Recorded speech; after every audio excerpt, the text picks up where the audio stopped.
Chose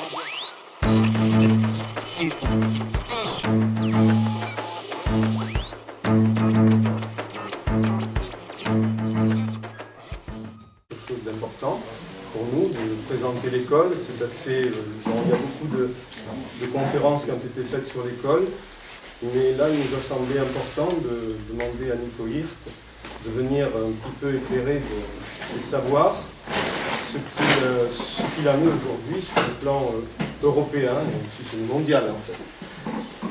Parce que en fait, c'est ce que l'on relève au niveau européen, ce sont des directives qui donnent quand même une certaine vision de l'école qui est tout à fait semblable dans tous les pays européens. Donc ça, ce sera Nico Hirt qui le présentera tout à l'heure. Donc Nico Hirt, je le présente, hein, c'est un professeur de physique en Belgique et un grand connaisseur du sujet sur la privatisation, en fait, la marchandisation de l'école. Parce que la privatisation de l'école, c'est un mot on ne peut pas l'employer en fait. C'est là où l'astuce est suprême. On va toujours défendre l'école de qualité. Juste une espèce de contradiction en France, on dit qu'on a supprimé 80 000 postes et c'est pour améliorer les systèmes. Vous voyez un petit peu le type de contradiction dans lequel on se trouve. Et donc, voilà, c'est pour montrer un petit peu ces contradictions, montrer qu'est-ce que c'est que cette façon d'observer les réformes au niveau scolaire, au niveau de la France et au niveau européen, ce sont à peu près les mêmes. Juste une parenthèse, en France, on connaît le socle commun des connaissances, et au niveau européen, c'est le socle minimum. Donc vous voyez, ce sont deux choses semblables qui sont quand même l'ossature, qui forment l'ossature de la marchandisation de l'école. Alors la marchandisation de l'école, comment ça se fonctionne en France? Eh bien, je crois que pour les gens, parce que c'est un petit peu technique, hein, donc là je présente très brièvement, mais je crois que Nico Hirt le présentera d'une manière beaucoup plus détaillée, beaucoup plus précise tout à l'heure, parce que c'est un grand spécialiste de la question. Donc je termine un petit peu de dire qui il est. Donc, il est agrégé de sciences physiques et membre fondateur de l'APED. L'APED, c'est un appel pour une école démocratique. Et il est rédacteur en chef de la revue L'École démocratique. Et il a écrit dans le monde diplomatique que tout le monde connaît, je crois.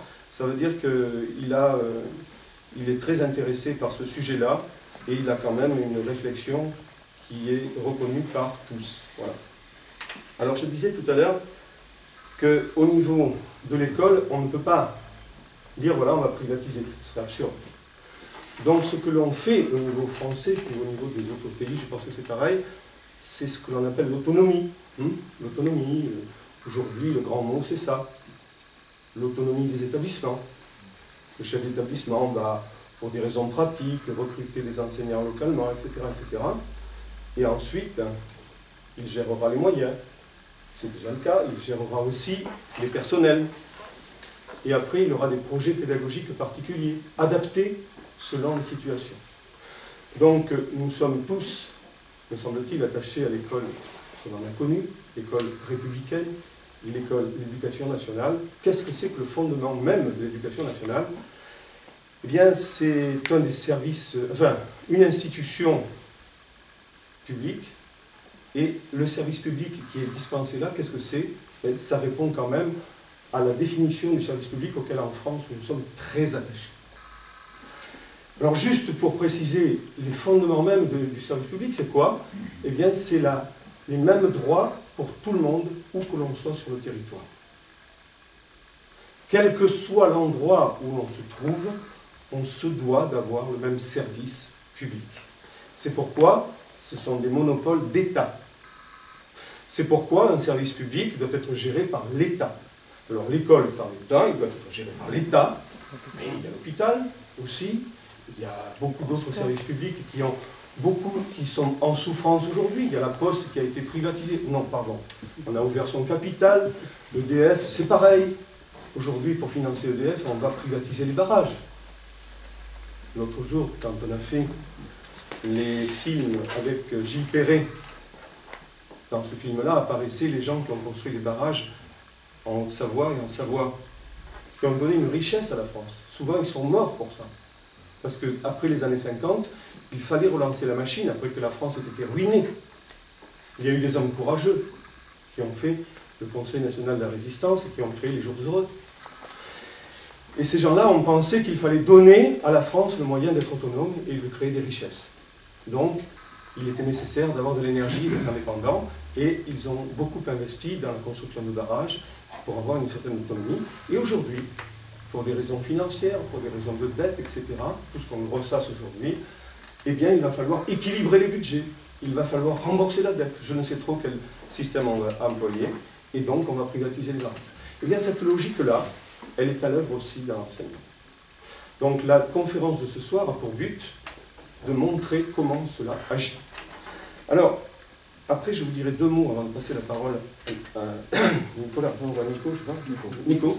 Avant de passer la parole à Nico tout à l'heure, je vous dirai deux mots de ce qui nous sommes, vous nous connaissez un petit peu, de ce que l'on va faire, de ce que l'on attend un peu, des événements qui vont se passer, notamment on va faire un événement hier, vous voyez, des choses comme ça, je vous en parle tout à l'heure. Je voulais, pour bien montrer la privatisation de l'enseignement, je vais vous lire deux textes en fait. Deux textes qui, me semble-t-il, sont extrêmement importants. Extrêmement importants parce qu'ils sont anciens. Ce que va dire Nico certainement, c'est que tout est écrit. On n'est pas capable d'aller lire ou qu'on ne croit pas ce qui est écrit, c'est ça. Et les gens qui l'écrivent, ce sont des gens responsables. C'est pas un hurluberlu, c'est pas quelqu'un qui est de la théorie du complot, vous voyez, par exemple. C'est quelqu'un qui est dans les instances dirigeantes. Et là, il s'agit d'un texte de M. Christian Morrison. Christian Morrison, il faisait partie des personnes, un haut commissaire de l'OCDE, chargé de l'aménagement de l'éducation au niveau mondial. Donc ce texte-là s'est appliqué, bien entendu, dans les pays dits sous-développés, hein, les pays africains essentiellement, et la politique qui était mise en avant, c'était pareil, c'était la dette qui permettait de s'approprier la richesse du pays. C'est toujours la même chose. Et aujourd'hui, nous vivons, nous, donc ça nous apparaît un peu plus clairement. Mais cette logique-là, c'est la même. C'est la logique ultralibérale que Naomi Klein décrit bien dans son livre, La stratégie du choc. Hein? Toujours pareil, on crée un choc et après on oblige tout le monde à donner les bijoux de famille. Hein? Donc on a déjà vu en France que ça avait marché, puisqu'on est obligé de vendre, on est obligé d'ouvrir le marché de l'énergie, etc., parce qu'on ne peut plus payer. La sécurité sociale, c'est pareil. Vous voyez, on met un déficit, et puis après, bon, il faudra bien ouvrir ça au privé. Et bien pour l'école, c'est la même chose. Donc voilà ce texte de M. Christian Morrison, qui s'appelle « La faisabilité politique de l'ajustement ». Alors, c'est un responsable de l'OCDE, et il a publié ceci dans les cahiers numéro 13 de l'OCDE en 1996. Oui, c'est pas neuf, hein, 1996. Alors je lis, hein, parce que bon, je crois que c'est éloquent. Ces mesures sont préconisées pour la libération commerciale. Mesures qui ne créent aucune difficulté politique. Je vous invite, à travers de ça, à avoir un petit peu l'ironie, mais je ne crois pas qu'il y avait de l'ironie dans ces propos. Pour réduire le déficit budgétaire, une réduction très importante des investissements publics ou une diminution des dépenses de fonctionnement ne comporte pas de risque politique. Donc, entre guillemets, réduire les déficits budgétaires. Vous voyez qu'aujourd'hui, on les crée. Hein. Si l'on diminue les dépenses de fonctionnement, il faut veiller à ne pas diminuer la quantité de services, quitte à ce que la qualité baisse. C'est beau ça, hein? C'est écrit. On peut réduire par exemple les crédits de fonctionnement aux écoles et aux universités, mais il serait dangereux de restreindre le nombre d'élèves d'étudiants. Les familles réagiront violemment à un refus d'inscription de leur enfant, mais non à une baisse graduelle de la qualité de l'enseignement. Et l'école peut progressivement et ponctuellement obtenir une contribution des familles ou supprimer telle ou telle activité. Cela se fait au coup par coup, dans une école mais pas dans l'établissement voisin, de sorte que l'on évite un mécontentement général de la population. Voilà, ça c'était quelque chose qui était donné dans les cahiers numéro 13 que je vous invite à aller voir, ils sont encore disponibles. Et puis après, il y a un autre texte qui date de 2004, qui va vous interpeller un petit peu, parce que je crois c'est par rapport au service public en général, le service public d'éducation, mais il parle de l'hôpital, il parle de la police, il parle de tous les services publics en général. Ce monsieur, c'est monsieur Renaud Dutreil. Renaud Dutreil, en 2004, était, on va dire, le chef de cabinet, je ne sais pas si c'est exactement le titre qu'il avait, de monsieur... Non, il était ministre de la fonction publique, pardon, et son chef de cabinet, c'était quelqu'un que vous connaissez très bien, qui s'appelle Éric Woerth. Et alors, il faisait une conférence à l'Institut Montaigne, je crois que c'est comme ça que ça s'appelle. Oui, à l'Institut Montaigne, c'est donc là où se trouve un laboratoire ultralibéral, hein, un think tank ultralibéral. Pourquoi c'est ultralibéral? Parce que tout ce qu'il propose, c'est la libéralisation du marché, hein, le marché libre. Alors voilà ce qu'il dit, à peu près, quoi. Hein. En France, le problème que nous avons est que les gens sont attachés à leur service public. En particulier, ils sont attachés à l'école, ils sont attachés à l'hôpital public, ils sont attachés à leur police. Il va donc falloir faire de grands audits pour communiquer que tout va mal, que nous sommes au bord de la faillite et que nous n'avons pas d'autre solution que de réformer pour sauver les services publics. Donc voilà, je vous invite à méditer ces textes. Bon, il est beaucoup plus long que ça, hein, bien sûr. Je ne vais pas non plus monopoliser la parole pour longtemps, mais c'est bien, ça montre bien la stratégie. C'est bien une stratégie qui est derrière. Et la stratégie, c'est penser. À un moment donné, dans les think tanks qui élaborent ces projets, tout est pensé, tout est écrit. C'est ça qui est bon. Et juste pour terminer avec ces généralités, il y a deux think tanks qui me semblent très importants.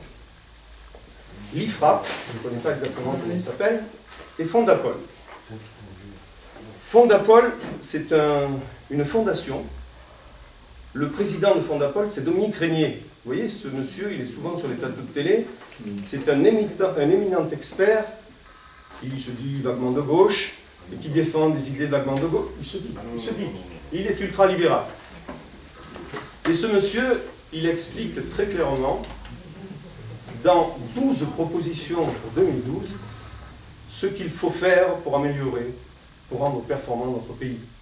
Parce que nous, c'est bien connu pour les gens de ces think tanks, on est arriéré, on refuse le changement, on n'est pas dans le progrès, etc., etc. Vous savez, on est abreuvé de ces paroles un peu, je me dirais, un peu stupides.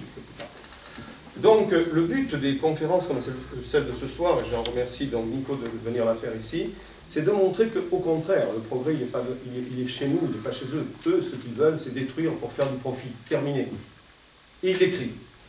Donc voilà, je vais laisser tout à l'heure la parole à Nico, mais je voudrais dire deux choses sur qui nous sommes.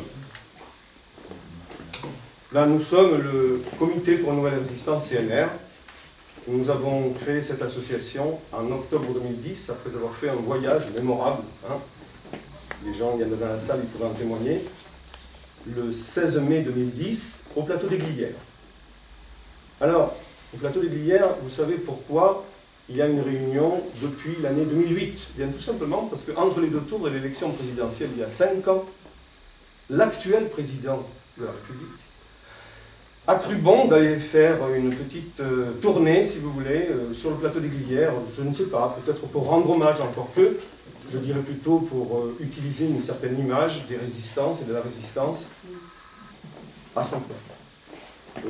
Ce qui corrobore un peu mes propos, c'est que, vous savez très bien, il y a eu la fameuse lettre de Guy Môquet, hein, je crois que vous n'avez pas besoin, on n'a pas besoin d'aller plus loin.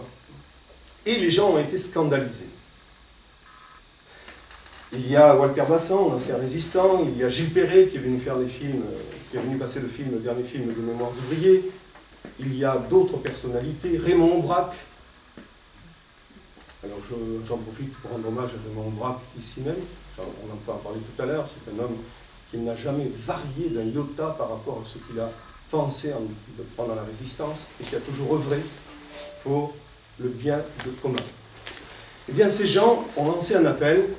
Et dans les 10 jours qui ont suivi, ils ont dit voilà, il faut qu'on fasse quelque chose. Ils se sont téléphonés, 4 personnes, ils ont téléphoné aux amis. Et ils se sont retrouvés à 1500 sur le plateau des Glières 10 jours après. Ça voulait dire que ça répondait à un besoin Et quand ils n'avaient pas prévu de faire ça, quand ils ont fait ça, ils ont dit, voilà, il faut qu'on crée une association, et après, il y a eu les parrainages, etc., etc. Et chaque année, au plateau des Glières, il y a des personnes qui viennent faire des interventions de grande qualité. D'abord à Torrance-Glières en bas, et au plateau le samedi, et sur le plateau des Glières le dimanche matin. Alors il y a eu Serge Portelli en 2010, je pense que vous pourriez tous voir ça sur le net, il existe ce petit truc. Je trouve que ça résume beaucoup de choses. Il disait, juste pour résumer, il disait, nous ne sommes plus en démocratie. Nous ne sommes pas encore en dictature, nous sommes dans un état limite. Alors, l'état limite, selon lui, ça voulait dire, il empruntait cela à la psychiatrie pour dire qu'avant de passer à l'acte pour certaines choses, eh bien, on pouvait être dans un état limite. Soit on fait ça, soit on fait ça. Borderline, c'est ça. Voilà, mais c'est parce que je fais exprès de ne pas employer des mots. Alors,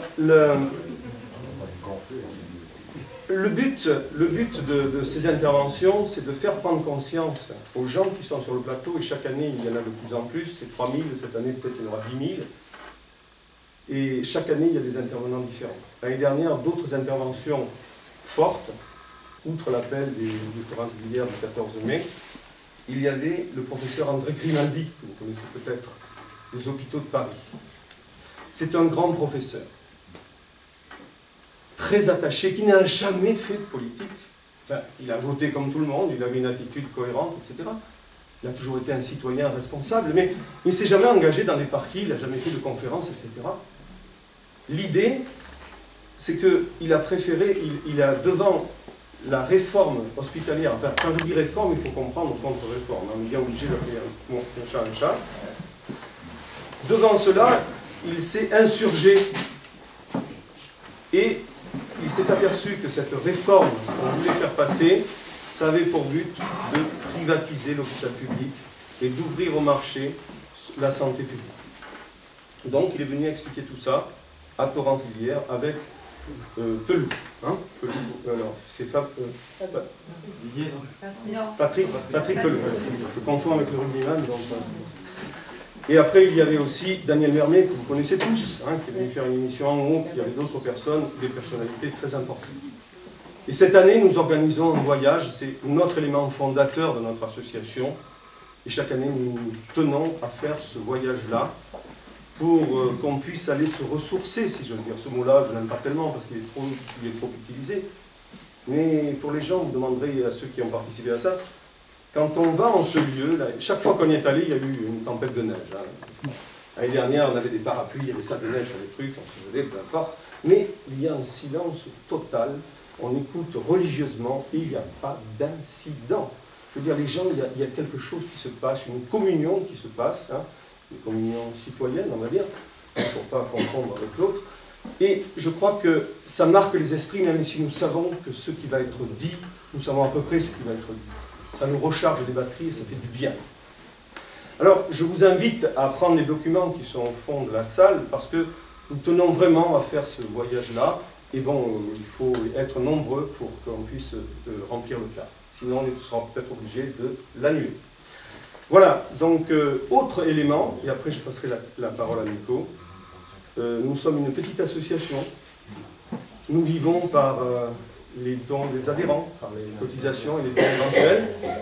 Et bon, là, je remercie Nico qui vient gracieusement, il vient gratuitement faire sa conférence.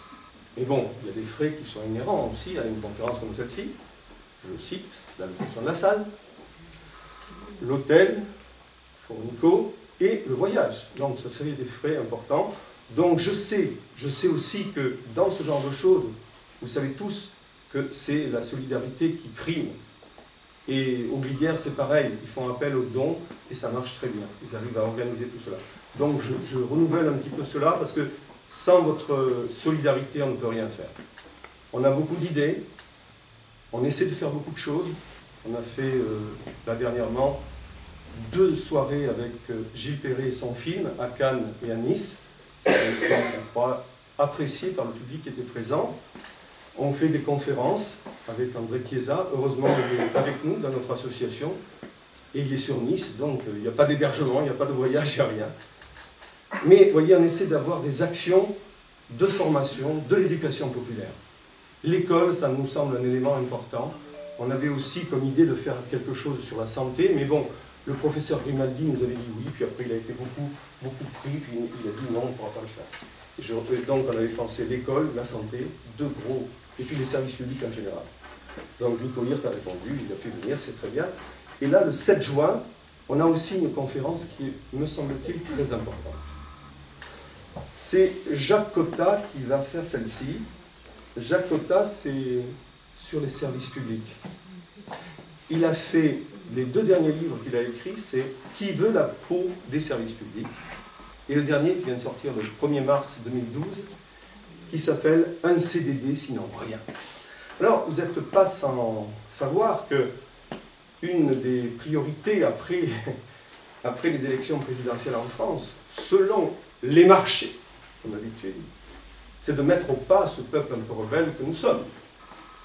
Politique, certes, mais un peu fou, qui rêve, etc., qui est plein d'utopie. Et mettre au pas, ça veut dire quoi? Bien, faire rentrer dans le rang. Faire rentrer dans le rang, ça veut dire quoi? Bien, ça veut dire appliquer cette fameuse règle d'or, n'est-ce pas? Tous les pays l'ont signé, il faudra bien que la France fasse de même. Et dans cette règle d'or, ce qui paraît le plus important dans un premier temps, c'est justement de supprimer le contrat de travail, le CDI. Donc, les effets du hasard font que cette conférence coïncide avec les attaques qui vont avoir lieu juste après, hein, qui sont déjà en préparation, puisqu'il y a des choses qui circulent sur le net, vous avez très bien pu voir un petit peu toutes ces choses-là, qui mettent en avant les stratégies des ultralibéraux qui sont à la tête de l'Europe actuellement et qui sont là pour un petit peu privilégier les profits de certains, les fameux 1%, vous savez, 1% en 99, au détriment des peuples. Donc voilà, je crois que voilà ce que nous faisons et nous essayons de le faire avec, bien sûr, votre appui. Merci beaucoup. Je passe la parole à nous.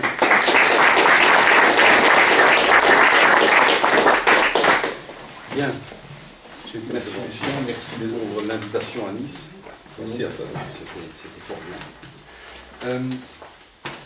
Le point de départ de ma réflexion, c'est le constat que depuis une vingtaine d'années maintenant, les systèmes d'enseignement européens, mais on peut même dire au-delà de l'Europe, les systèmes éducatifs des pays industrialisés, tendent à converger. On observe que malgré les particularités historiques des systèmes d'enseignement de chaque pays, on a vraiment depuis 15-20 ans maintenant, et certainement au cours des 10 dernières années, une formidable convergence des politiques d'enseignement. D'ailleurs, des services internationaux comme le service Eurydice, qui est un service qui est financé, organisé par la Commission européenne et qui est chargé de comparer les politiques d'enseignement au sein de l'Union européenne, souligne lui-même cette convergence des politiques d'enseignement. Alors, ça vaut la peine de commencer par voir quels sont ces axes de convergence. Le premier, et tu l'as évoqué très justement, c'est ce que tu as appelé l'autonomie des écoles, ce qu'on pourrait appeler plus largement la dérégulation et la décentralisation de l'enseignement, c'est-à-dire l'abandon progressif des systèmes éducatifs gérés centralement par l'État au profit de réseaux d'établissements scolaires beaucoup plus autonomes, mais aussi en situation de plus forte compétition, de plus forte concurrence mutuelle. C'était aussi la décentralisation au sens d'une délégation plus grande, de plus en plus grande, de pouvoirs aux pouvoirs régionaux, locaux, en matière d'éducation. C'est une évolution qu'on observe pas seulement en France, qu'on observe dans l'ensemble des pays industrialisés depuis une vingtaine d'années maintenant. Deuxième tendance convergente, elle concerne les programmes, les contenus d'enseignement. Au niveau des programmes, on constate qu'on a un glissement de programmes d'enseignement qui jadis étaient formulés en termes de corpus intégré de savoir, vers des programmes qui sont de plus en plus formulés en termes de compétences. Des compétences dites souvent transversales ou pluridisciplinaires. Parallèlement à ce, je n'irai pas jusqu'à dire cet abandon des savoirs, mais en tout cas à cette relégation des savoirs au deuxième rang derrière les compétences, parallèlement on observe une régulation paradoxalement plus forte en matière de pratiques pédagogiques. Les pratiques des enseignants sont soumises à des réglementations beaucoup plus strictes, beaucoup plus contraignantes que ce n'était le cas jadis. On abandonne cette espèce de liberté pédagogique dont jouissaient les enseignants jusque certainement dans les années 70 et encore dans les années 80, au profit maintenant de programmes qui stipulent souvent la façon de procéder en classe, la façon de donner cours. C'est le troisième point de convergence. Quatrième point, le définancement. Alors qu'on avait connu dans les années 50, 60, 70 et encore pour pas mal de pays, dont la France, dans les années 80, une croissance forte des dépenses publiques d'enseignement, depuis, alors en Belgique c'est depuis le début des années 80, dans d'autres pays c'est depuis le début des années 90, on observe une stagnation, voire une diminution des dépenses publiques d'enseignement. Alors diminution, il faut l'entendre au sens relatif, diminution en pourcentage de la richesse nationale, en pourcentage du produit intérieur brut. Diminution aussi en termes relatifs par rapport au nombre, aux effectifs de l'enseignement. Lorsque les dépenses d'enseignement stagnent et que les effectifs de l'enseignement supérieur continuent de croître, c'est bien un définancement de l'enseignement auquel on assiste. Je perds le fil des numéros. Le cinquième point de convergence, c'est l'entrée en force de ce que j'appellerais l'évaluationnite dans l'enseignement. L'évaluation est omniprésente dans les systèmes éducatifs aujourd'hui, à tous les échelons, à tous les niveaux, et elle est présente avec de plus en plus de force, elle prend de plus en plus de place dans la vie scolaire.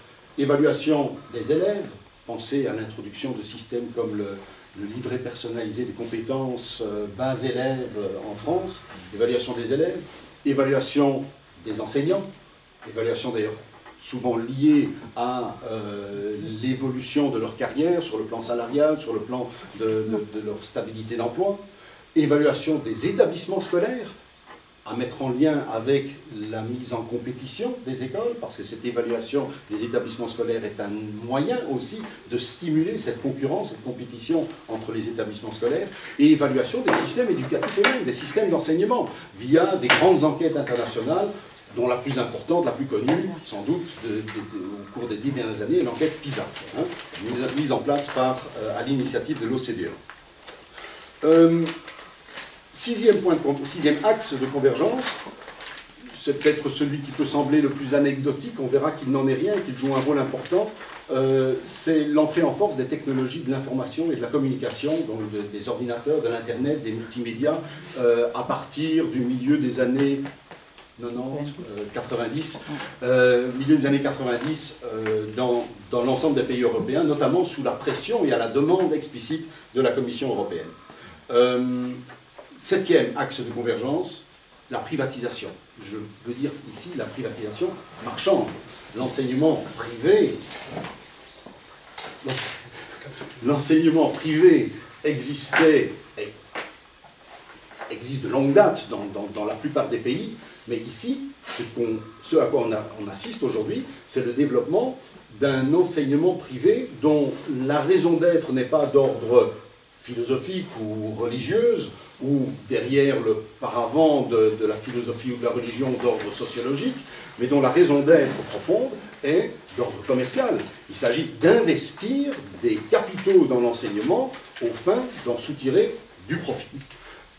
Et enfin, le huitième axe de convergence, celui qui n'est jamais mentionné dans les études comparatives du service Eurydice, en tout cas il n'est pas mentionné comme un axe de convergence souhaitable. Les 7 premiers sont souhaités par les instances européennes et d'autres instances internationales comme l'OCDE. Le 8e n'est pas présenté comme souhaitable, et pourtant il est là, il est réel, c'est la croissance de la fracture sociale à l'intérieur des systèmes éducatifs. C'est d'ailleurs l'une des leçons les plus intéressantes, paradoxalement, de ces fameuses enquêtes PISA. Les enquêtes PISA, il importe de les critiquer dans leur essence et dans leurs objectifs, mais il y a des leçons intéressantes à en tirer. Lorsqu'on examine à l'intérieur de ces enquêtes l'évolution de l'écart entre ce qu'on appelle dans les enquêtes les performances, des 25% d'élèves appartenant aux 25% de familles les plus riches et les 25% d'élèves appartenant aux 25% de familles les plus pauvres, cet écart va en grandissant depuis 10 ans dans la quasi-totalité des pays qui ont participé à ces enquêtes PISA. Donc c'est une leçon fort intéressante de constater que toute cette évolution convergente à laquelle on assiste s'accompagne d'une fracture sociale de plus en plus grande et d'une inégalité sociale de plus en plus grande à l'intérieur des systèmes éducatifs. Alors la thèse que je voudrais tenter de défendre ce soir, la thèse que je défends dans mes livres et mes articles, c'est qu'il ne s'agit pas là d'une convergence fortuite. Ce n'est pas par hasard que les politiques éducatives convergent en Europe et dans le monde industrialisé. Ce n'est pas non plus, on ne peut pas non plus l'expliquer simplement par le hasard des majorités politiques en place, parce que les mêmes politiques éducatives sont poursuivies depuis une vingtaine d'années. Elles ont été mises en place en Europe à une époque où la majorité des pays européens avaient des gouvernements sociodémocrates ou dits de gauche, et aujourd'hui la majorité de ces gouvernements sont de droite, et pourtant c'est exactement la même politique éducative qui se poursuit. Donc ce ne sont pas non plus les majorités politiques en place qui sont l'explication de ces convergences. Il faut donc chercher l'explication beaucoup plus profondément dans les conditions objectives, matérielles, d'évolution du capitalisme mondial, et c'est cela que je vais m'attacher à faire ce soir. La thèse que je défends, c'est que nous sommes au cœur d'une évolution qui est historique.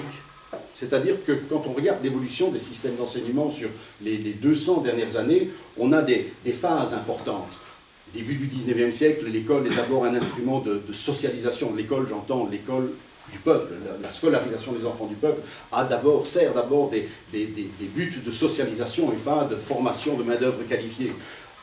À la fin du 19e siècle, on voit entrer des missions de type idéologique dans l'école. L'école devient un peu un appareil pour instituer l'amour de la patrie et l'amour des institutions en place. Dans le milieu du XXe siècle, on voit se développer l'enseignement technique, l'enseignement professionnel et la sélection méritocratique aussi des enfants qui ont les meilleurs résultats à la fin de l'école primaire pour alimenter la demande croissante en main-d'œuvre qualifiée via cet enseignement technique et professionnel. Je n'entre pas dans le détail de cet historique-là, mais je voudrais m'arrêter maintenant, voir un petit peu ce qui s'est passé au lendemain de la Deuxième Guerre mondiale. Parce que là, on entre dans une nouvelle époque des systèmes éducatifs. Il est important de bien la comprendre pour voir quels sont les points de rupture par rapport à l'époque actuelle. Au lendemain de la Deuxième Guerre mondiale, l'environnement économique est marqué d'abord, vous le savez bien, par une très forte croissance économique.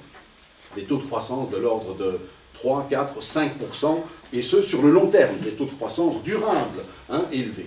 Et les milieux économiques et politiques, d'ailleurs, à l'époque, dans les années 50-60, étaient persuadés que le monde économique, le capitalisme mondial, était entré définitivement dans une ère de croissance forte et durable, dans une ère de prospérité illimitée, et qu'on allait connaître ces taux de croissance importants durant de très très longues années. Une autre caractéristique de cette époque-là, de ce qu'on a appelé les 30 Glorieuses, c'est l'évolution du marché du travail. On assistait sur le marché du travail à un glissement rapide des emplois à faible niveau de qualification vers des emplois nécessitant un niveau de formation, un niveau d'instruction, des qualifications de plus en plus élevés. C'est un secteur qui à l'époque était en déclin pas sur le plan de la production, mais en déclin sur le plan du volume de main-d'œuvre occupée. C'était les charbonnages, les carrières et l'agriculture en pleine mécanisation.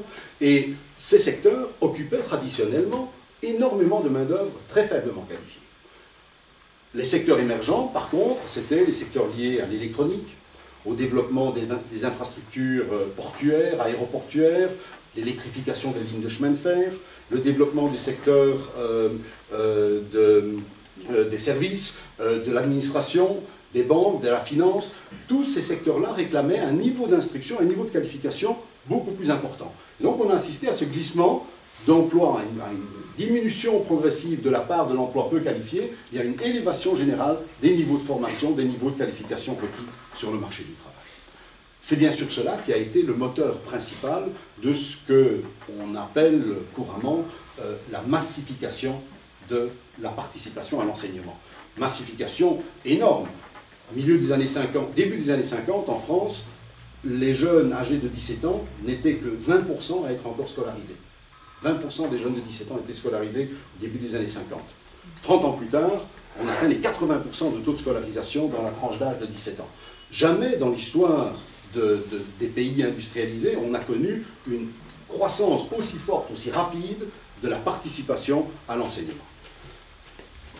Il a fallu l'organiser et la financer, cette croissance de l'enseignement, surtout de l'enseignement secondaire et de l'enseignement supérieur, puisque l'enseignement primaire, lui, était déjà massifié depuis, grosso modo, la fin du 19e siècle. Mais comment la financer?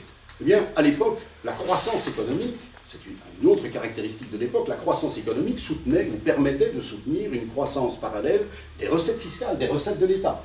Et donc il a semblé normal aux yeux de tous, aussi bien aux yeux du patronat qu'aux yeux des organisations ouvrières, que la nécessaire massification de l'accès à l'enseignement secondaire soit très largement financée et donc aussi organisée par l'État. Et dans tous les pays industrialisés, cette massification de l'enseignement secondaire a pris la forme d'un très important développement de l'enseignement public, de l'enseignement organisé, géré et administré et financé par les États centraux. Milieu des années 70, on entre dans un environnement totalement nouveau, dans un environnement économique et social qui va radicalement changer. Il faudra attendre un petit peu la fin des années 80 pour que les milieux économiques en prennent pleinement conscience, mais au milieu des années 70, vous avez les deux crises dites pétrolières, puis vous avez des crises financières locales en Europe, au Mexique, en Asie, en Russie, entre 91 et 98. Vous avez le fameux dégonflement de la bulle Internet, je ne sais pas si vous vous souvenez de ça, vers 2000-2001.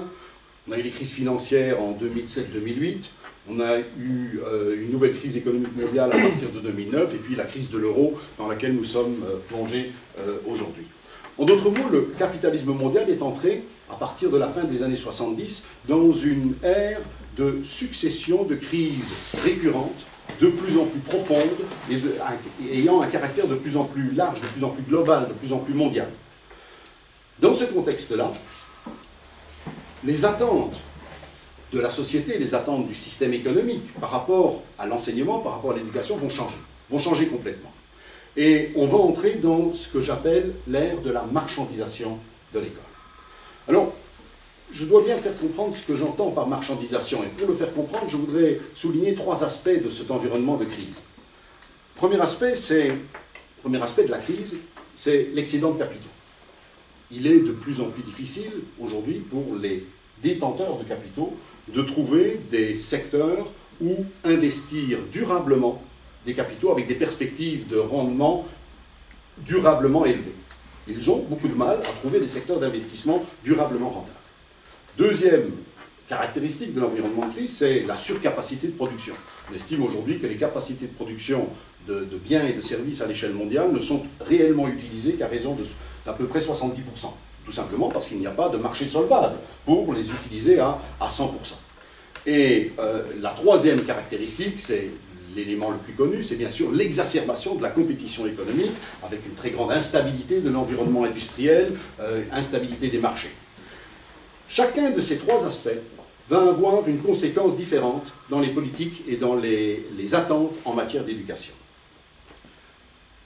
Les capitaux excédentaires vont avoir comme conséquence que les investisseurs vont chercher à conquérir de nouveaux secteurs qui jusque-là échappaient à l'investissement de capitaux privés. Tous les secteurs publics, la poste, les transports en commun, les soins de santé, et bien sûr aussi les quelques 2500 milliards de dollars de dépenses mondiales annuelles d'éducation, qui, à leurs yeux, sont un véritable Eldorado. Non qu'ils pensent ou qu'ils penseraient que tous ces 2500 milliards de dollars pourraient faire l'objet d'une privatisation, ce n'est pas ça leur idée, personne n'imagine cela. Mais ils disent, et ils écrivent à partir de la fin des années 80, début des années 90, ils écrivent régulièrement dans leur rapport, il doit y avoir des créneaux potentiellement rentables dans cette manne gigantesque, et il nous appartient, nous, propriétaires de capitaux, de rechercher ces créneaux et de les conquérir à notre profit. Deuxième, ça c'est ce que j'appelle le premier axe de la marchandisation, c'est la marchandisation au sens où on l'entend quand on parle d'autres services publics, marchandisation au sens d'une privatisation marchande d'un service public. Le deuxième axe de la marchandisation découle, lui, de cette surcapacité de production, ces capacités de production excédentaires. C'est l'axe le moins important s'agissant de l'enseignement, mais je le mentionne tout de même. Dans un environnement où il est de plus en plus difficile d'écouler les marchandises, de trouver des marchés solvables pour les capacités de production dont on dispose, il importe de mettre tout en œuvre pour soutenir surtout les nouveaux marchés émergents. Et l'école, vous allez le voir par quelques exemples que je vous donnerai plus loin, l'école va être appelée à jouer un rôle dans ce soutien aux marchés émergents. Je vous dévoile déjà l'essentiel, il s'agira surtout du marché des technologies de l'information et de la communication. J'y reviendrai dans un instant. Et le troisième axe, ça c'est le deuxième axe de la marchandisation, utiliser l'école pour soutenir des marchés. Le troisième axe de la marchandisation, le plus important et de loin à mes yeux, c'est que dans un environnement où on a une exacerbation de la compétition économique, les décideurs économiques et à leur suite les décideurs politiques vont demander à l'école d'adapter ses structures, ses contenus, ses pratiques pédagogiques, afin de répondre au mieux à ce qu'ils estiment être les besoins actuels du marché du travail. C'est-à-dire instrumentaliser davantage l'école au service de l'économie et au détriment, bien sûr, des autres missions citoyennes, d'émancipation, etc., de l'enseignement. Alors, ce sont ces trois axes de la marchandisation que je voudrais évoquer maintenant et développer maintenant. Je serai relativement bref sur les deux premiers parce qu'ils sont moins importants, et je serai beaucoup plus long sur le troisième parce que, s'agissant de la privatisation, et tu l'as très bien dit, ce n'est pas tellement la privatisation pure et dure qui est l'aspect le plus dangereux, mais c'est cette privatisation rampante, cachée, que l'on va voir dans l'évolution des structures et qui appartient, lui, à ce troisième axe de la marchandisation, c'est-à-dire l'adaptation de l'enseignement à l'environnement actuel, au développement actuel du marché du travail, notamment. Alors, commençons par le premier aspect.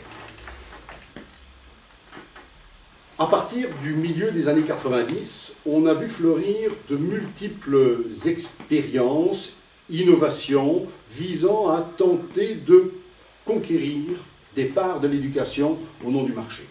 Alors, par exemple, en Grande-Bretagne, non, pas en Grande-Bretagne, excusez-moi, en Angleterre, parce que ça ne concerne que l'Angleterre, pas l'Écosse et le Pays de Galles, en Angleterre, on a privatisé l'inspection pédagogique. L'inspection du travail, le contrôle du travail des enseignants est assuré à raison de 75% aujourd'hui en Angleterre par des firmes ou des consortiums de firmes privées.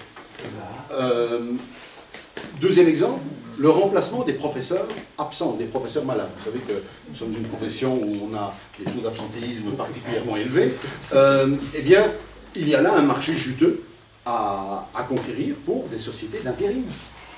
Et de fait, en Angleterre, aux Pays-Bas, dans certains Länder allemands, peut-être demain, mais ce n'est pas encore en place aujourd'hui, dans certaines régions autonomes d'Espagne, et peut-être aussi demain en Flandre, donc dans la partie nord du pays d'où je viens, on a déjà, dans certains de ces cas, où on va peut-être avoir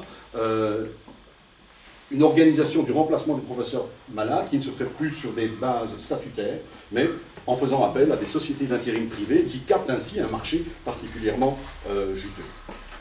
Il y a aussi eu des tentatives qui n'ont pas bien réussi, des tentatives de privatisation qui n'ont pas bien marché. Je vous donne un exemple.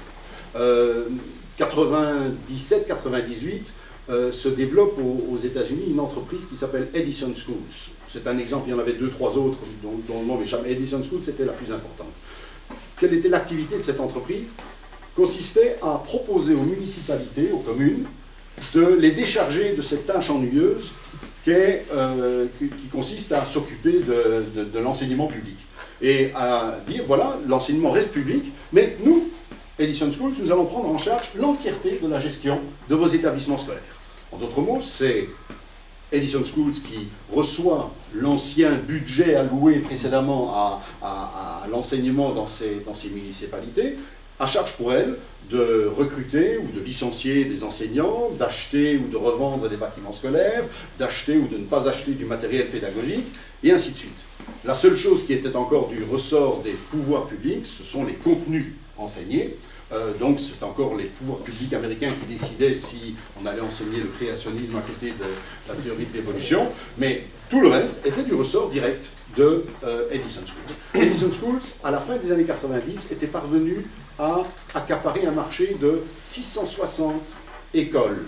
Il s'agit bien, j'insiste, d'écoles publiques, ce ne sont pas des écoles privées. Hein. Donc ce sont des écoles publiques, mais qui étaient entièrement gérées par Edison Schools, qui espérait atteindre son seuil de rentabilité à partir de 800 écoles. Donc ils n'étaient pas encore rentables à ce moment-là. Ils espéraient atteindre leur seuil de rentabilité à 800 écoles. Malheureusement, le marché ne s'est plus développé comme ils l'espéraient, entre autres d'ailleurs suite à l'éclatement de la bulle Internet, parce qu'ils avaient beaucoup investi de leur côté dans la formation et l'apprentissage en ligne, et ils avaient perdu pas mal d'argent avec ces investissements-là. Et puis, pour essayer quand même d'atteindre leur seuil de rentabilité, ils ont publié, début des années 2000, une étude, ou plutôt une pseudo-étude, prétendant montrer que les résultats de leurs élèves, les élèves des écoles qu'ils géraient eux-mêmes, que ces résultats aux tests standardisés que passent tous les élèves américains tous les 6 mois, que leurs résultats étaient meilleurs en moyenne que ceux des autres écoles qui continuaient d'être gérées directement par les pouvoirs publics. Malheureusement, un an plus tard, une étude universitaire indépendante a montré que leur étude avait été complètement falsifiée. Et ça a été le début de la fin pour Edison Schools, qui ensuite a perdu pratiquement les 2/3 des marchés qu'ils étaient parvenus à accaparer précédemment. Donc, c'est un exemple de tentative de privatisation, mais qui n'a pas réussi, hein, qui a échoué. On a un autre exemple de privatisation de l'enseignement qui, lui, est extrêmement florissant et qui fonctionne très très bien, en France notamment, et particulièrement en France, c'est le marché privé du soutien scolaire aux élèves en difficulté. Vous ne pouvez pas entrer dans un métro parisien sans voir aux 2 extrémités de la rame des publicités pour Academia ou d'autres sociétés de ce genre. Mais c'est normal, la France est le pays où le taux d'échec scolaire est le plus élevé, le taux de redoublement est le plus élevé, et donc il y a là un marché particulièrement intéressant à capter, et les investisseurs privés se ruent dessus. Vous êtes les champions en Europe, mais vous n'êtes pas les champions du monde. Les champions du monde, ce sont les Sud-Coréens. La Corée du Sud, aujourd'hui, les dépenses privées d'éducation des parents ont dépassé les dépenses publiques d'éducation. Donc ce que les parents dépensent pour assurer à leurs enfants de façon privée des cours privés de mathématiques ou autres, cette somme d'argent-là dépasse le montant total des dépenses publiques d'enseignement. La forme la plus importante, néanmoins, de cette privatisation marchande de l'éducation ne concerne pas l'école primaire ou l'école secondaire, concerne d'une part la formation tout au long de la vie, où on voit se développer des centaines d'initiatives comme celle par exemple de Microsoft, qui crée ses propres centres de formation privés et payants bien sûr, hein, à destination des travailleurs qui ont besoin d'une formation continuée dans l'utilisation des logiciels de cette société. Et puis ça concerne aussi le développement de l'enseignement ou de la privatisation de l'enseignement supérieur. Je voudrais m'arrêter un instant et terminer ce point sur la privatisation de l'enseignement supérieur. En 1900, je ne suis jamais certain de la date, mais je pense que c'était en 1998, on a eu le sommet de l'Organisation mondiale du commerce à Seattle. Ce qui a été, si vous vous en souvenez, enfin, si c'était 97 peut-être, je ne sais plus, l'acte de naissance du mouvement altermondialiste. Et comme vous le savez sans doute, ces sommets, les discussions n'ont pas lieu pendant le sommet, les discussions ont lieu avant le sommet dans des commissions préparatoires. Et en préparation du sommet de Seattle, de l'Organisation mondiale du commerce, une commission avait été chargée spécialement de travailler sur les possibilités de libéralisation du marché mondial des services d'enseignement supérieur, donc de l'université entre autres. Et cette commission avait remis un rapport en préparation du sommet de Seattle mentionnant 4 recommandations. Première recommandation, il faut remplacer, disait la commission de l'OMC, il faut remplacer les diplômes nationaux par des systèmes de certification modulaires et internationaux.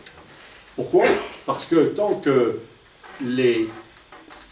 tant que chaque pays aura son propre système de diplôme, il sera très difficile pour les clients, entendez les étudiants, on lit les clients dans les textes de l'OMC, il sera très difficile pour les clients de passer d'un fournisseur de services à un autre, donc d'une université à une autre, puisqu'il ne pourra pas faire valider ses acquis des premières années dans une autre université.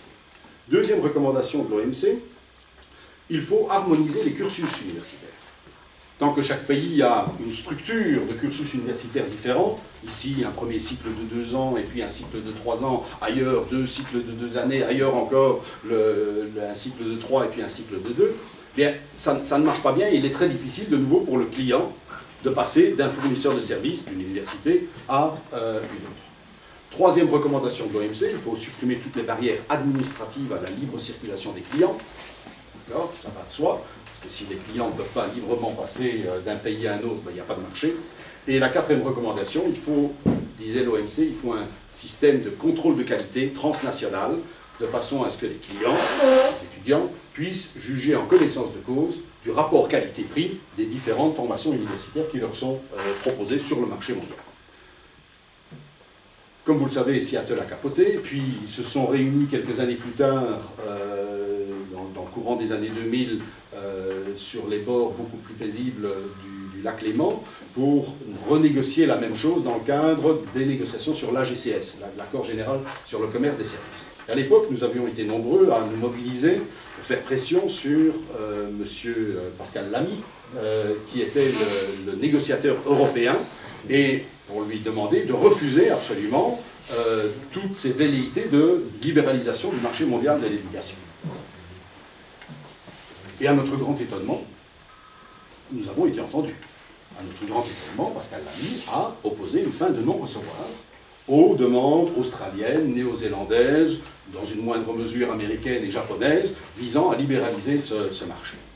Et je me suis retrouvé quelques mois plus tard devant la commission de la culture du Parlement européen, où j'avais été invité à faire une conférence sur le même sujet qu'aujourd'hui, mais en 7 minutes. On m'avait donné juste 7 minutes. Je peux le faire en 7 minutes aussi, hein, si vous voulez. En 7 minutes. Donc, on m'avait donné 7 minutes de parole. Puis après les 7 minutes, on a quand même eu un drink qui lui a duré 1h30. J'espère qu'ici on aura un drink aussi. Et au cours de ce... Non, j'exagère un peu, nous étions quand même 15 orateurs à parler, chacun 7 minutes, et puis il y a eu le drink. Et au cours de ce drink, je discutais avec quelques parlementaires européens et je leur fais part de ma satisfaction devant la décision européenne de refuser la libéralisation du marché de l'enseignement supérieur. Et on m'a dit, mais vous ne vous faites pas d'illusions. La stratégie européenne, c'est de commencer par mettre en place un espace européen d'enseignement supérieur dans le cadre du processus de Bologne. Je ne sais pas si vous connaissez le processus de Bologne. Bologne, c'est là que se sont réunis, fin des années 90, juste après le sommet juste après le non-sommet de Seattle, se sont réunis les ministres européens de l'éducation, se sont réunis à Bologne, et pas seulement les ministres de l'Union européenne, aussi les ministres de pays qui n'étaient pas, ou qui ne sont même pas encore aujourd'hui membres de l'Union européenne, s'étaient réunis à Bologne, et ils ont décidé la création d'un espace européen d'enseignement supérieur. Alors qu'est-ce qu'ils ont décidé? 4 choses. 1. Supprimer toutes les barrières administratives à la libre circulation des étudiants en Europe. 2. Mettre en place le LMD. Ça, vous connaissez, d'accord? C'est l'harmonisation des cursus universitaires. 3. Mettre en place les ECTS, les certificats européens de compétences en matière d'enseignement supérieur. C'est-à-dire, on n'a pas encore supprimé les diplômes nationaux, mais on a déjà mis en place, à côté des diplômes nationaux, des systèmes transnationaux de certificats de compétences. Et 4, créer, et c'est la phase actuelle du processus de Bologne, les 3 autres phases sont déjà réalisées, la phase actuelle du processus de Bologne, c'est la création d'un système de contrôle de qualité, c'est-à-dire des benchmarking, comme on dit, qui permettent d'évaluer la qualité des universités européennes. En d'autres mots, ce qu'on a fait en Europe, avec le processus de Bologne, c'est la mise en œuvre, point par point, des 4 recommandations de l'Organisation mondiale du commerce pour préparer la privatisation de l'enseignement supérieur européen. C'est ça. Bologne, c'est vraiment la mise en œuvre de cette stratégie, enfin pas de cette stratégie, de ces recommandations de l'Organisation mondiale du commerce. Bien, j'ai déjà été beaucoup trop long sur l'axe 1, très vite maintenant sur l'axe 2.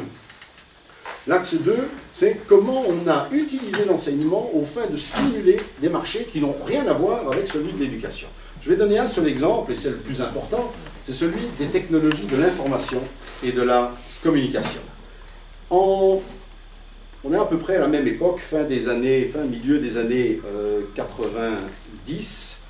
À l'époque, Edith Cresson était commissaire européen à l'éducation. Et en 96, elle fait publier un rapport qui s'intitulait « Apprendre dans la société de l'information ».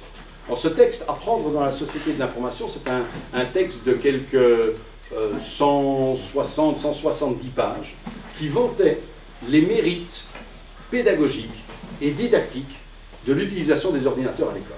Alors je fais une parenthèse ici, je ne suis pas du tout un briseur de machines, je ne suis pas du tout opposé à l'utilisation des ordinateurs ou de l'Internet dans l'enseignement. Je suis moi-même professeur de sciences et je me sers très régulièrement de ce type d'outils dans mes cours. Donc mon propos n'est pas de dire c'est mal d'utiliser les ordinateurs, mais je m'interroge sur les raisons pour lesquelles la Commission européenne, en 1996, s'intéresse soudain à cet magnifique outil pédagogique qu'est l'ordinateur et que sont le multimédia et les technologies de l'information et de la communication. Et la réponse à cette question, pourquoi s'y sont-ils intéressés, est venue de Madame Cresson elle-même. Au moment du lancement du plan d'action en question, elle a réuni à Tours, en France, un parterre de 500 industriels du secteur des technologies de l'information, de la communication, du multimédia et de l'Internet. 500 industriels, et elle leur a tenu le discours suivant. Alors écoutez bien. Le marché européen des technologies de l'information et de la communication, dit Madame Cresson, ou disait Madame Cresson, demeure trop étroit, trop fragmenté. Le nombre trop faible des utilisateurs et des créateurs pénalise notre industrie. Je rappelle que Mme Cresson était commissaire à l'éducation, pas commissaire à l'industrie. Ça, c'était M. Bangemann à l'époque. C'est pourquoi, donc parce que le marché est trop faible, il y a trop peu d'utilisateurs, c'est pourquoi il était indispensable de prendre un certain nombre de mesures pour l'aider, le marché, et le stimuler, le marché. Elle conclut, c'est l'objectif, elle ne dit pas c'est l'un des objectifs ou c'est un objectif secondaire, elle ne dit même pas c'est l'objectif principal, non, elle dit c'est l'objectif du plan d'action à prendre dans la société de l'information dont s'est dotée la Commission en octobre 1996. En d'autres mots, les 160 pages vantant les mérites pédagogiques et didactiques de l'ordinateur à l'école, ça c'est pour la galerie, ça c'est pour les enseignants. La réalité, c'est ce que je vous dis, moi ici, Madame Cresson, à vous, industriels du secteur en question, la réalité c'est que si les écoles ne se mettent pas à utiliser ces ordinateurs, eh bien nous allons rater le train de la conquête de ce marché, et ce sont les Japonais et les Américains qui vont le conquérir. En d'autres mots, on a utilisé l'école à des fins commerciales qui n'ont mais rien du tout à voir avec les missions de l'enseignement. Plus clair encore, 4 ans plus tard, au moment du sommet européen de Lisbonne, dans les textes préparatoires du sommet européen de Lisbonne, on retrouve cette même idée. Il faut absolument investir dans l'ordinateur à l'école. On ne parle déjà plus à ce moment-là des bienfaits pédagogiques et didactiques, on dit les choses beaucoup plus clairement. Il faut absolument investir dans les ordinateurs à l'école pour nous préparer à la société de la connaissance, la société de l'informatique, etc. Et un des arguments qui est avancé dans ces textes, c'est celui-ci. 48%, alors ces chiffres dataient, donc ils sont publiés en 2000, mais ils dataient de 1998. 48% des achats d'ordinateurs par les ménages européens se font après qu'un enfant ait appris à l'école à s'en servir. Donc c'est quand le gamin ou la gamine rentrait à la maison, attention, hein, on est fin des années 90, début 2000. C'est quand le gamin ou la gamine rentre à la maison en disant « Papa, maman, on a été sur les ordinateurs, on a vu comment acheter notre billet de Ryanair en ligne, comment...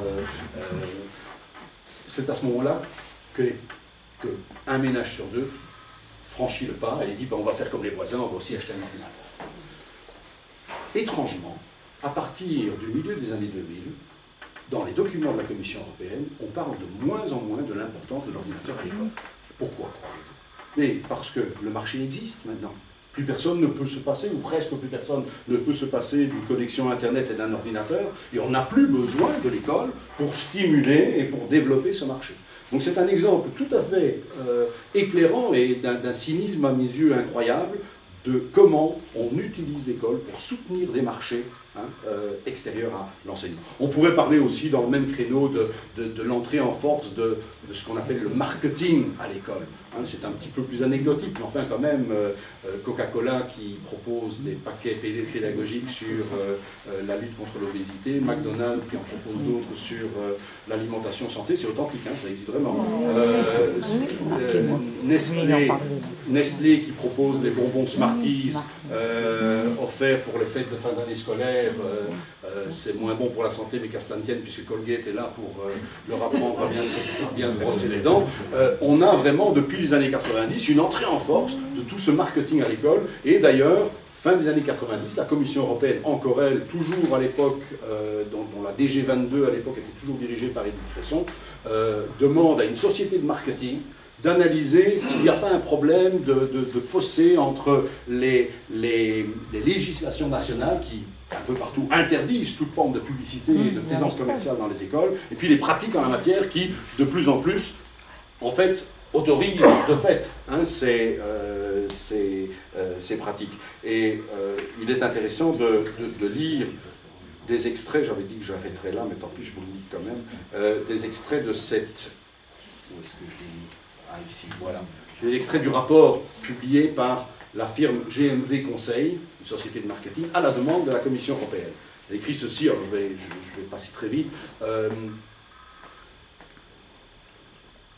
Pour permettre à l'école de retirer un bénéfice financier et pédagogique maximum des actions de marketing à l'école et pour empêcher les dérives à l'américaine, l'étude recommande de maintenir la pression sur les entreprises. Pourquoi ? Pour qu'elles continuent à créer des matériels de qualité selon les critères définis plus haut. Elle recommande d'intervenir auprès des autorités nationales responsables de l'éducation afin que soient actualisés les textes s'appliquant aux pratiques commerciales à la lumière de la multiplication des nouveaux médias. 6 mois plus tard, Claude Allègre écrit dans le BO, ou fait écrire dans le BO, qu'il faut être tout de même plus souple, et il cite explicitement le document de GMV Conseil, qui n'est pas un document de la Commission européenne. Si vous l'ouvrez, à la page 3, en tout petit, il est écrit « Ceci n'est pas une prise de position de la Commission européenne, ce document n'engage pas la Commission européenne. » Mais il est publié avec la couverture de la Commission européenne, et tous les ministres européens de l'éducation ont pris prétexte de ce document pour assouplir effectivement leur législation en matière de présence commerciale dans les écoles. Voilà, ça c'est le deuxième axe de la marchandisation, et j'en arrive enfin à l'axe principal, qui est celui de la mise en adéquation de l'école avec les attentes du marché du travail. C'est-à-dire utiliser l'école comme soutien à la compétition, à la compétitivité des entreprises. Par exemple, la Banque mondiale écrit, fin des années 90, « L'éducation est vitale. Ceux qui peuvent mieux engager la compétition avec les compétences en lecture, calcul et d'autres compétences plus avancées, ont un énorme avantage sur leurs concurrents moins bien préparés dans cette économie en mutation. » Côté de l'Europe, une autre citation. On lit en 2001 dans les documents européens, l'Union européenne se trouve face à un formidable bouleversement induit par la mondialisation et par les défis inhérents à une nouvelle économie fondée sur la connaissance. Les politiques d'éducation doivent aider l'Europe à devenir l'économie de la connaissance la plus compétitive, la plus dynamique du monde.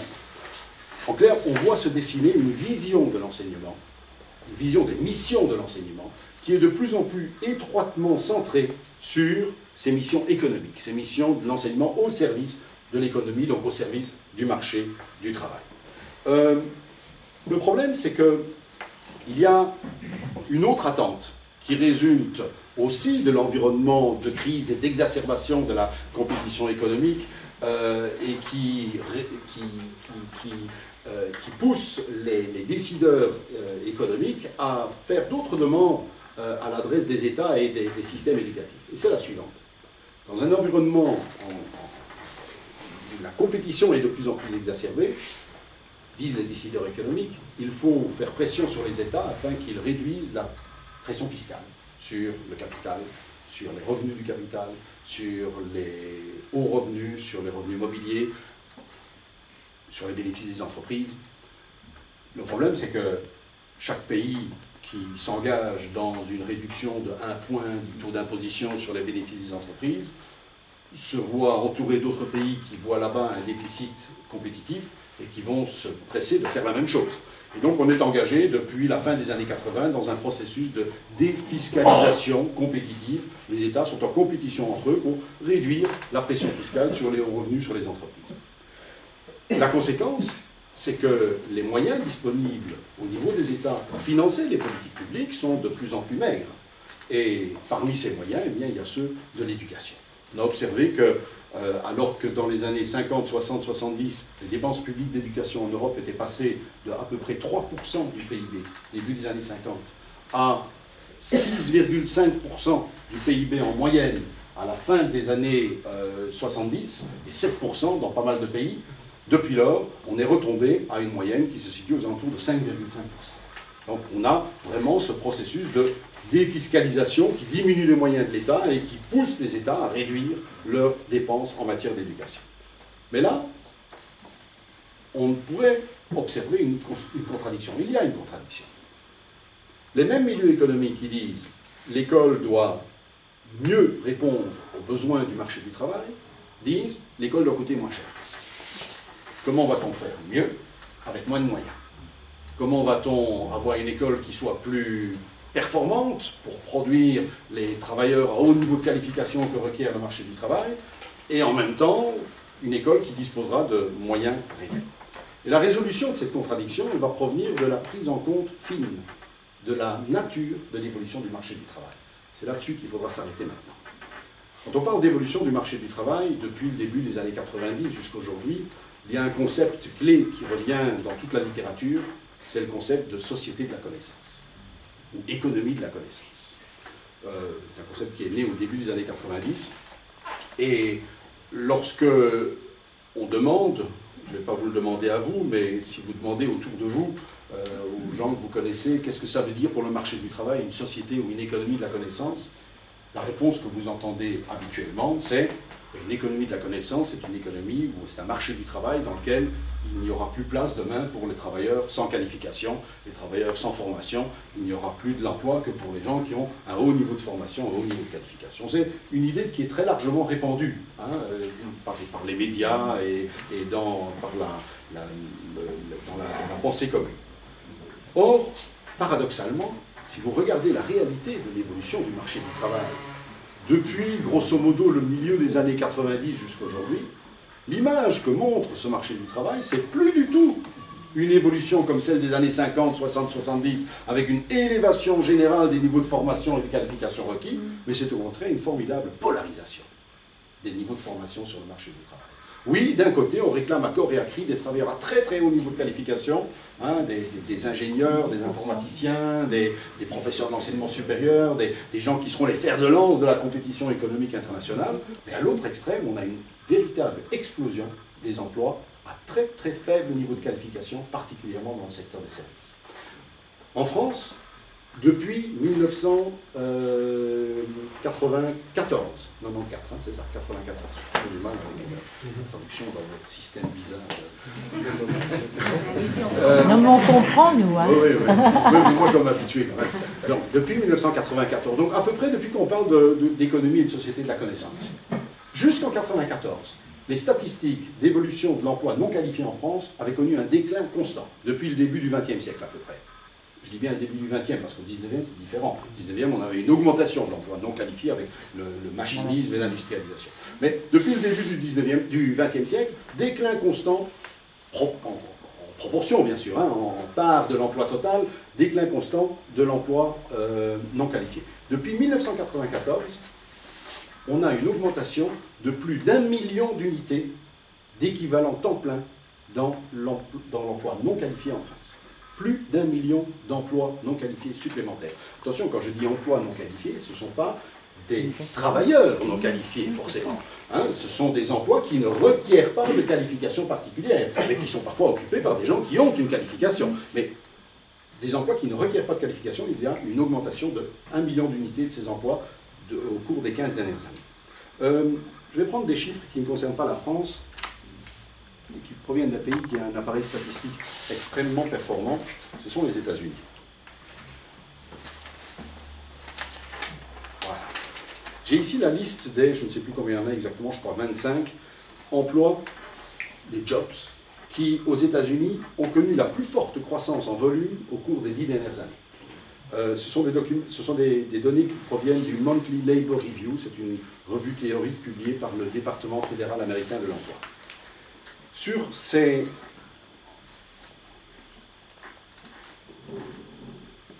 oui, 25 à peu près emplois, il y en a, si je compte bien, 4 qui sont des emplois à 5 qui sont des emplois à très très haut niveau de qualification. Des développeurs informaticiens, des managers des cadres, des enseignants du post-secondaire, des ingénieurs systèmes et des analystes informaticiens. 5 emplois sur les 25. Et puis il y en a 2 qui sont des emplois à un niveau de qualification intermédiaire. Ce sont les infirmiers et les instituteurs. Et tous les autres, à une exception près, tous les autres sont qualifiés dans ce document de, je vous le dis en anglais, Short Term On-the-Job Training, formation de courte durée sur le tas. Et le Monthly Labor Review précise que par formation de courte durée sur le tas, il faut entendre, tenez-vous bien, une formation de 48 heures. 48 heures de formation pour être utilisable dans les... Combien est-ce qu'il en reste? 25, moins 5, moins 2, hein, d'accord, vous faites le compte. Emploi qui reste, à peu près 60% du total. Je vais vous en citer quelques-uns pour que vous compreniez de quoi il s'agit. Numéro 1, l'emploi qui a connu la plus forte croissance en volume au cours des 10 dernières années aux États-Unis, restauration et fast-food. Alors, numéro 2, c'était cette fameuse exception, j'avais dit il y a une exception, c'est l'accueil client. Accueil client, non, il y a 2 exceptions, accueil client et conducteur et camionneur sont les 2 exceptions. Ce sont des middle term on the job, formation de moyenne durée sur le tas, 2 mois de formation. Accueil client. Numéro 3, vendeur au détail. Numéro 4, caissier. Numéro 5, clerc de bureau. Ce que les Américains appellent un clerc de bureau, c'est un employé général de bureau. Sans qualification, donc, formé en 48 heures. Donc, 48 heures, il apprend sur le tas ce qu'on apprend bien. Alors, essayons de nous arrêter un peu à cet emploi, parce qu'il est symptomatique de ces nouveaux emplois non qualifiés qui émergent à partir du milieu des années 90. Cet employé général de bureau, c'est clerc de bureau, il a sur son bureau un ordinateur et sans doute un téléphone. Sur son ordinateur, il a toute la suite logicielle Microsoft, donc il a un traitement de texte, dans lequel il doit sans doute pas pouvoir écrire de longues lettres, mais il doit pouvoir écrire quelques notes sans trop de fautes. Il a un tableur Excel dans lequel il doit pouvoir introduire des données dans un tableau que quelqu'un d'autre aura préparé pour lui. Il a une base de données, là non plus il n'est pas appelé à la programmer, mais il est appelé à pouvoir utiliser, il doit savoir qu'en tapant sur Tab, il passe d'une cellule à la cellule suivante pour être efficace dans ce genre de travail. Il a sans doute une boîte mail aussi, une boîte de courrier électronique, il reçoit des courriers électroniques, il répond brièvement « oui, monsieur Intel va vous répondre bientôt », il élimine le pourriel, le spam qui encombre cette boîte et il transfère les mails vers les personnes qui en ont besoin dans l'entreprise. Il a peut-être aussi un logiciel de dessin et pour les choses importantes, on va faire appel à une société de graphisme extérieure, mais pour une petite invitation à usage interne dans l'entreprise, c'est lui qui va faire le petit carton d'invitation. Il a un téléphone, il doit pouvoir répondre oui, bonjour, ici la firme Intel, je vais vous passer monsieur ou madame Intel. Il doit aussi éventuellement pouvoir dire yes, I give you Mr. Machin, d'accord? Je ne sais pas si vous voyez le genre d'emploi dont il s'agit. Quand on parle aujourd'hui d'emplois non qualifiés, on parle d'emplois qui font appel à une kyrielle de compétences de très bas niveau, mais extrêmement variables. Ce sont des emplois où on est amené à occuper des tâches extrêmement variables au cours d'une même journée de travail ou au cours d'une, j'allais dire d'une carrière, c'est une bêtise, il n'y a plus de carrière, au cours du temps que l'on passe dans cette entreprise. Ce sont des emplois flexibles, où on exige de la flexibilité, de l'adaptabilité, de la capacité de s'adapter à des tâches changeantes, changeant régulièrement. Je continue la liste. Après les clercs de bureau, 430 000 nouveaux emplois en 10 ans, on a les agents de sécurité. Je suppose qu'aux États-Unis, on apprend aussi en 48 heures à se servir d'un revolver, où c'est là encore une compétence universellement partagée à l'âge dans 18 ans. Serveurs, serveuses, conducteurs de camionnettes, personnel de nettoyage et d'entretien.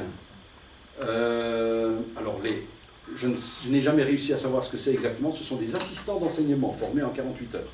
J'imagine que ce sont ceux qui surveillent à l'entrée des écoles s'ils n'entrent pas avec leur matériel d'entraînement pour devenir ensuite agent de sécurité. Aides-soignants à domicile, là encore, je suppose que c'est autre chose que les aides-soignants à domicile qualifiés dont nous parlons, nous, en Europe. J'ose à peine imaginer le genre de tâches qu'on leur demande de faire. Manœuvre. Ah, manœuvre, ça c'est intéressant. C'est le premier emploi non qualifié, il vient en 20e position à peu près. C'est le premier emploi non qualifié qui est ce qu'on appelait jadis des emplois non qualifiés, c'est-à-dire un emploi non qualifié de type industriel. Tous les autres sont des emplois non qualifiés dans le secteur des services. D'accord. Travailleurs d'entreprise de jardinage. Et alors les intraduisibles, je les ai laissés en anglais, food counters. Food, F-O-O-D, counters. Littéralement les compteurs de nourriture. Qu'est-ce que les compteurs de nourriture? Les compteurs de nourriture, ce sont d'une part les gens qui travaillent à des comptoirs dans des gares pour vendre ce qui passe pour être des sandwichs. Et ce sont d'autre part des gens qui remplissent les distributeurs automatiques de canettes de coca, de pizza, de sandwichs avec des dates de péremption à 5 ans et des choses comme ça. Ne rigolez pas, ça existe vraiment, hein, les sandwichs avec date de péremption à 5 ans. On fait une petite pause. C'est un brevet de l'armée américaine. Les sandwichs emballés sous vide avec une date de péremption à 5 ans, brevet de l'armée américaine qui a été racheté par une entreprise spécialisée dans la vente de trucs en ligne. Alors pourquoi ils achètent ce brevet? C'est très intéressant pour voir aussi le type de travail. Pensez au travail de celui qui remplit ses distributeurs de sandwichs. Jadis, qu'est-ce qu'il faisait? Il arrivait, il ouvrait, il regarde la rangée de sandwichs au poulet.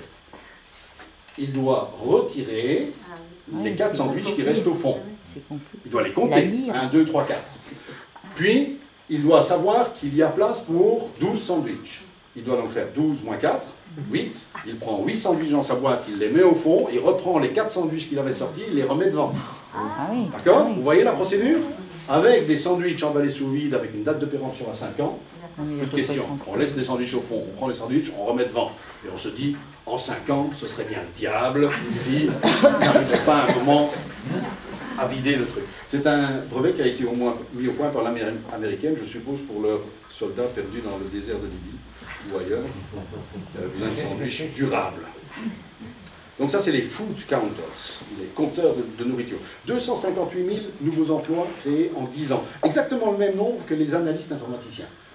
Vous aurez souvent lu dans la presse qu'on manque cruellement d'informaticiens. Vous n'aurez jamais lu qu'on manque de remplisseurs, de distributeurs de canettes de Coca-Cola. Les conducteurs de camionnettes, les réceptionnistes, les emballeurs, et ensuite viennent les instituteurs, mais ça c'est un emploi à faible niveau de qualification. Vous avez vu l'image de l'évolution du marché du travail? 5 emplois sur 25, c'est beaucoup, hein. 5 sur 25 qui sont des emplois de niveau Bac plus 5, 6, 7. C'est énorme. C'est nouveau aussi, ça. Et puis, 2 emplois seulement à un niveau de qualification intermédiaire. Ça, c'est très peu. Et une foule d'emplois à très très faible niveau de qualification, mais d'une nature totalement différente de ce que jadis on appelait l'emploi non qualifié. Alors, numéro 2, c'était cette fameuse exception. J'avais dit il y a une exception, c'est l'accueil client. Accueil client, non, il y a 2 exceptions. Accueil client et conducteur et camionneurs sont les 2 exceptions. Ce sont des middle term on the job, formation de moyenne durée sur le tas. 2 mois de formation. Accueil client. Numéro 3, vendeur au détail. Numéro 4, caissier. Numéro 5, clerc de bureau. Ce que les Américains appellent un clerc de bureau, c'est un employé général de bureau, sans qualification, donc, formé en 48 heures. Donc, 48 heures, il apprend sur le tas ce qu'on apprend bien. Alors, essayons de nous arrêter un peu à cet emploi, parce qu'il est symptomatique de ces nouveaux emplois non qualifiés qui émergent à partir du milieu des années 90. Cet employé général de bureau, c'est clerc de bureau, il a sur son bureau un ordinateur et sans doute un téléphone. Sur son ordinateur, il a toute la suite logicielle Microsoft, donc il a un traitement de texte dans lequel il doit sans doute pas pouvoir écrire de longues lettres, mais il doit pouvoir écrire quelques notes sans trop de fautes. Il a un tableur Excel dans lequel il doit pouvoir introduire des données dans un tableau que quelqu'un d'autre aura préparé pour lui. Il a une base de données, là non plus il n'est pas appelé à la programmer, mais il est appelé à pouvoir utiliser, il doit savoir qu'en tapant sur Tab, il passe d'une cellule à la cellule suivante pour être efficace dans ce genre de travail.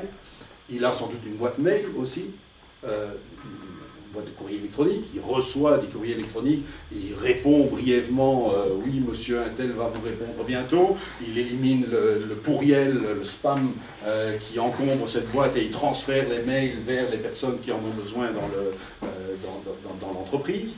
Il a peut-être aussi un logiciel de dessin et pour les choses importantes, on va faire appel à une société de graphisme extérieure, mais pour une petite invitation à usage interne dans l'entreprise, c'est lui qui va faire le petit carton d'invitation. Il a un téléphone, il doit pouvoir répondre oui, bonjour, ici la firme Intel, je vais vous passer monsieur ou madame Intel. Il doit aussi éventuellement pouvoir dire yes, I give you Mr. Machin, d'accord ?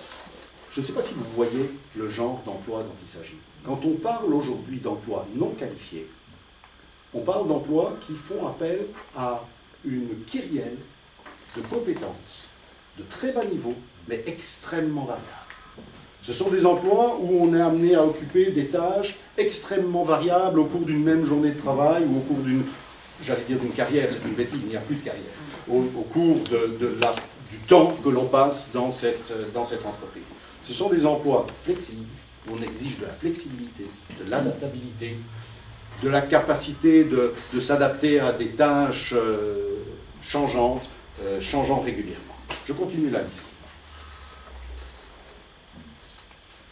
Après les clercs de bureau, 430 000 nouveaux emplois en 10 ans, on a les agents de sécurité.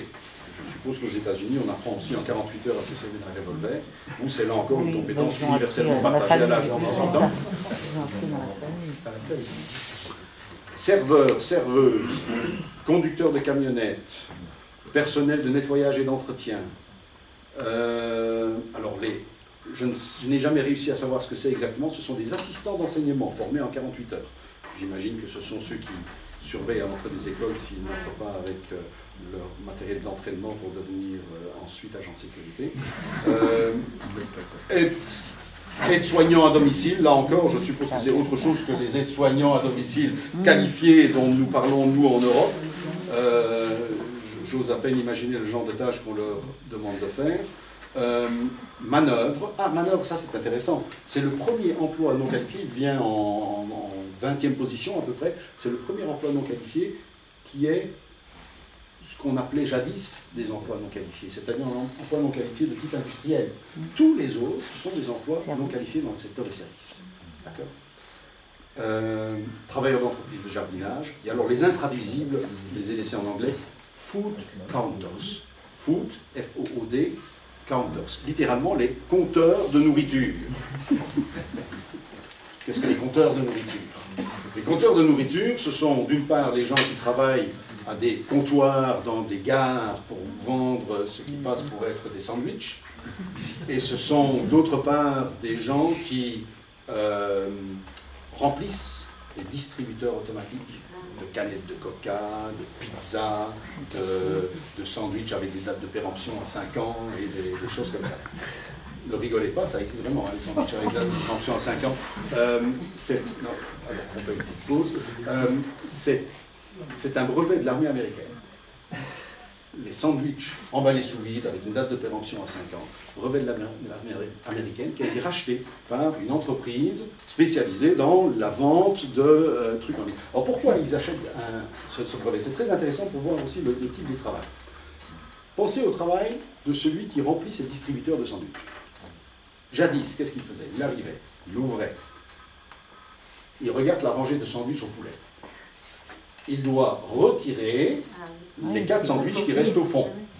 Il doit les compter. 1, 2, 3, 4. Puis, il doit savoir qu'il y a place pour 12 sandwichs. Il doit donc faire 12 moins 4, 8. Il prend 8 sandwichs dans sa boîte, il les met au fond, il reprend les 4 sandwichs qu'il avait sortis, il les remet devant. D'accord? Vous voyez la procédure? Avec des sandwichs emballés sous vide, avec une date de péremption à 5 ans, plus de question. On laisse les sandwichs au fond, on prend les sandwichs, on remet devant. Et on se dit, en 5 ans, ce serait bien le diable si on n'arrivait pas à un moment à vider le truc. C'est un brevet qui a été au moins mis au point par l'armée américaine, je suppose, pour leurs soldats perdus dans le désert de Libye ou ailleurs, qui avaient besoin de sandwichs durables. Donc ça, c'est les food counters, les compteurs de nourriture. 258 000 nouveaux emplois créés en 10 ans. Exactement le même nombre que les analystes informaticiens. Vous aurez souvent lu dans la presse qu'on manque cruellement d'informaticiens. Vous n'aurez jamais lu qu'on manque de remplisseurs, de distributeurs de canettes de Coca-Cola. Les conducteurs de camionnettes, les réceptionnistes, les emballeurs, et ensuite viennent les instituteurs, mais ça, c'est un emploi à faible niveau de qualification. Vous avez vu l'image de l'évolution du marché du travail? 5 emplois sur 25, c'est beaucoup, hein. 5 sur 25 qui sont des emplois de niveau Bac plus 5, 6, 7. C'est énorme. C'est nouveau aussi, ça. Et puis, 2 emplois seulement à un niveau de qualification intermédiaire. Ça, c'est très peu. Et une foule d'emplois à très, très faible niveau de qualification, mais d'une nature totalement différente de ce que jadis on appelait l'emploi non qualifié. Cette évolution est joliment décrite par certains chercheurs américains comme une polarisation en Mac Jobs et Mac Jobs. Le premier Mac étant écrit M-A-C et le deuxième Mac étant écrit M-C. Le premier Mac fait allusion au Macintosh d'Apple, c'est-à-dire les emplois à haut niveau technologique, et puis les Mac Jobs MC, McDonald's, d'accord? Bien. Quelles conséquences est-ce que ça a pour l'enseignement? Première conséquence pour l'enseignement, c'est que si le marché du travail se polarise, se dualise,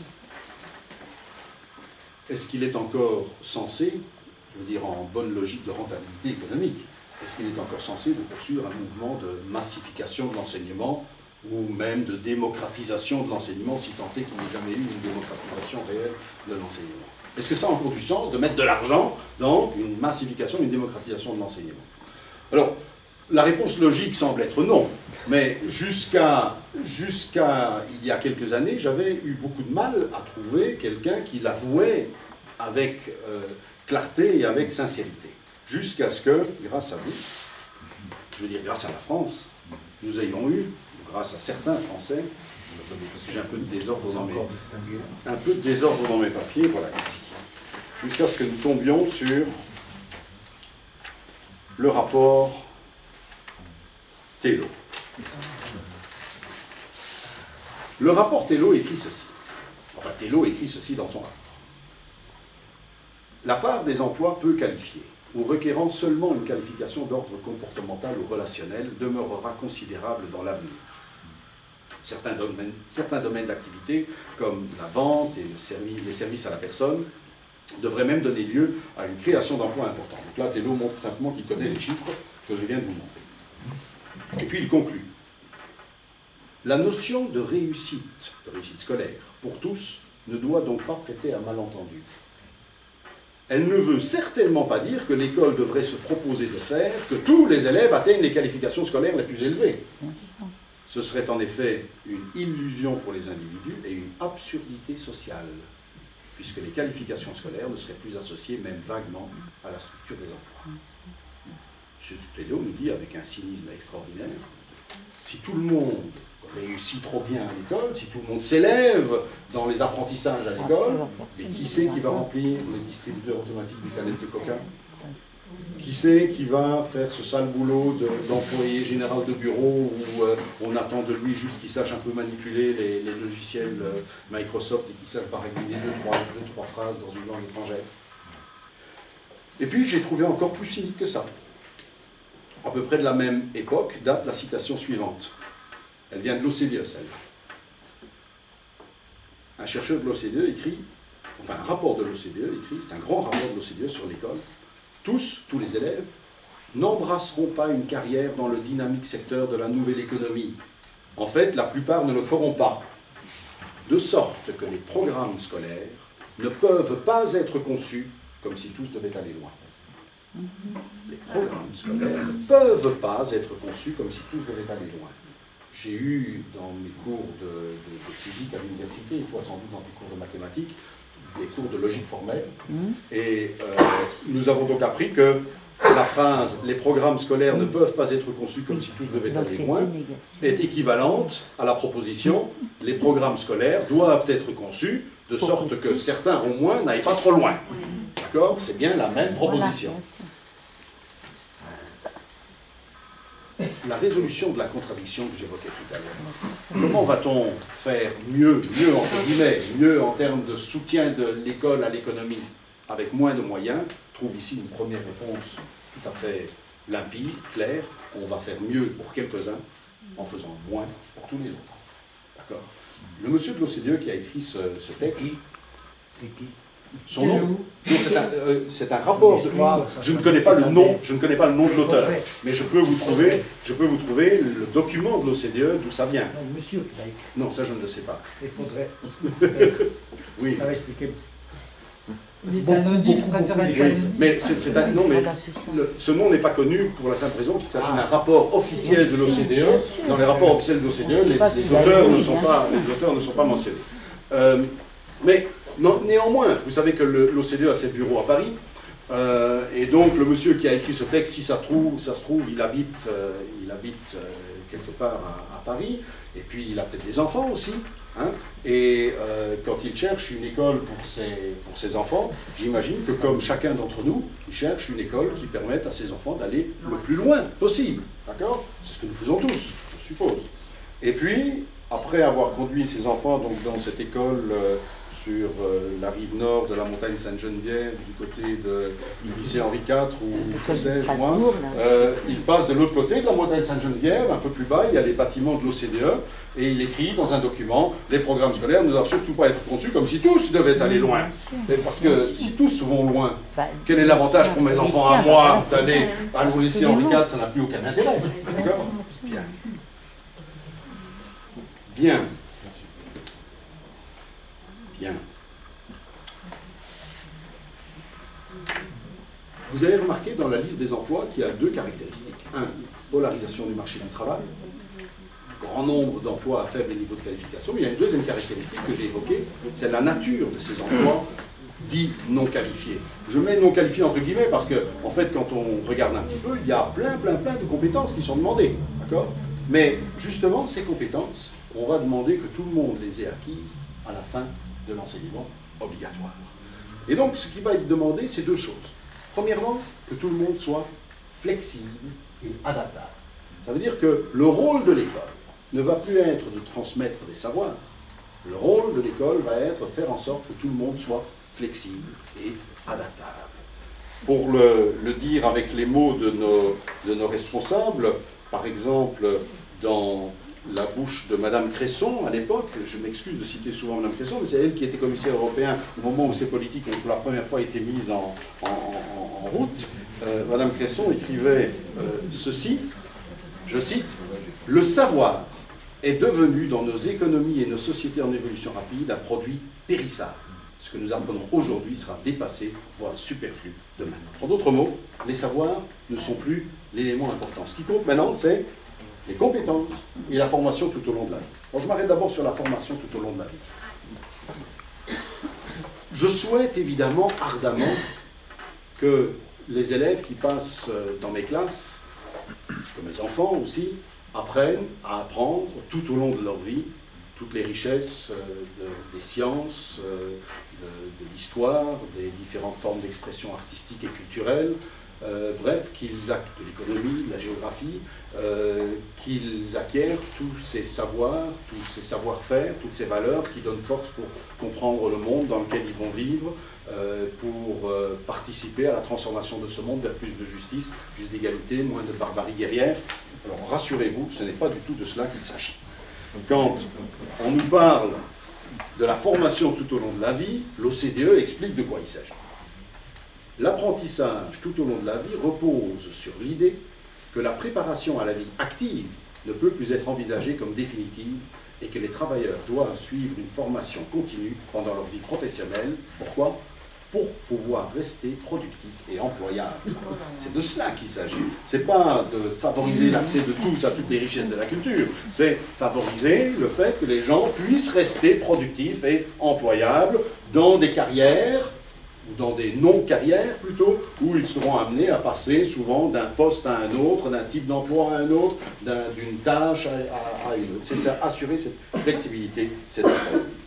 D'où aussi le glissement dans les programmes des savoirs vers les compétences. Parce que si les savoirs sont trop vite obsolètes, alors qu'est-ce qu'il faut enseigner? Il faut enseigner, non pas des savoirs, mais la capacité de mobiliser des savoirs nouveaux que l'on rencontrera peut-être demain, un jour, qui sait, sur la voie professionnelle que l'on va rencontrer ou que l'on va choisir. D'accord? C'est cette capacité, donc peu importe ce que vous savez, du moment où vous soyez prêt à apprendre ce qu'on vous dira d'apprendre et à l'utiliser quand vous en aurez besoin. Ça donne ceci dans les textes de l'OCDE. L'OCDE explique pour quelles raisons ces compétences, somme toute assez classiques, se retrouvent-elles maintenant sur le devant de la scène scolaire? Réponse: c'est parce que les employeurs ont reconnu en elles des facteurs clés de dynamisme et de flexibilité. Une force de travail dotée de ces compétences sera à même de s'adapter continuellement à la demande et à des moyens de production en constante évolution. Donc, tous ceux qui, en France, en Belgique, en Suisse, au Québec, ont vécu au cours des années 2000 et dans certains de ces pays même avant, à la fin des années 90, l'introduction de ce qu'on a appelé l'approche par les compétences, l'entrée de l'enseignement dans l'approche par les compétences, on leur a vendu ça très souvent au nom de préceptes pédagogiques, mais ça n'a rien à voir avec la pédagogie, ça n'a strictement rien à voir avec la pédagogie. Et en ce sens, dire que c'est la pédagogie qui détruit l'école, c'est même pas vrai. C'est pas le pédagogisme de la pédagogie, c'est l'économie qui est là et qui dicte l'introduction de cette approche par les compétences. Et d'ailleurs, soit dit entre parenthèses, et c'est une toute petite parenthèse que je ne creuserai pas, les prétentions de cette approche par les compétences d'être une prétendue héritière des pédagogies constructivistes, c'est-à-dire pédagogie Freinet par exemple, sont tout à fait usurpées et ce sont vraiment des pratiques pédagogiques totalement différentes. Autant personnellement je suis un défenseur des pratiques pédagogiques constructivistes de type Freinet, autant je pense que l'approche par les compétences tourne complètement le dos à cela. Dans la pédagogie Freinet, l'objectif reste bien le savoir. Et le travail de l'élève sur des chantiers de problèmes est l'outil pour réaliser, pour arriver à ce savoir. On peut discuter de la pertinence de la méthode, mais l'objectif reste bien le savoir. Et dans l'approche par les compétences, le travail de l'élève sur le chantier de problèmes, et le but même, c'est exercer à résoudre les problèmes, et le savoir n'est plus que l'outil que l'on va accessoirement utiliser et mobiliser à cette fin. On y reviendra peut-être s'il y a une discussion après, mais ce n'est pas le sujet, malheureusement, de la conférence. Bien. Le problème se pose alors, nous sommes quand même dans des systèmes d'enseignement où tous les élèves ont un enseignement de tronc commun jusque, alors c'est variable d'un pays à l'autre, en France c'est 15 ans, dans les pays nordiques c'est 16 ans, en Belgique c'est 12 ans, 12-13 ans, ça dépend un petit peu. Qu'est-ce qu'on va avoir comme tronc, comme socle commun de formation pour des enfants qui vont rester à l'école ensemble jusqu'à 14-15 ans, et dont les uns vont être ensuite envoyés vers des filières qui les prépareront à être les fers de lance de la compétition économique internationale avec des bac plus 5, bac plus 6, et d'autres vont aller occuper les emplois pour les niveaux de qualification. Quel est ce socle commun? La Commission européenne et l'OCDE et d'autres encore se sont penchés sur cette question et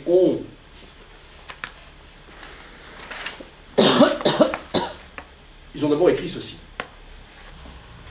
Les connaissances, c'est la Commission européenne qui parle par la voix du service Eurydice, les connaissances évoluent à un rythme tel que les écoles sont contraintes de se borner à doter les élèves des bases qui leur permettront de développer par eux-mêmes leurs connaissances dans les domaines qui les intéressent. Alors, remarquez l'euphémisme qui les intéresse, c'est évidemment pas les domaines qui les intéressent, c'est les domaines qui intéresseront leurs futurs employeurs.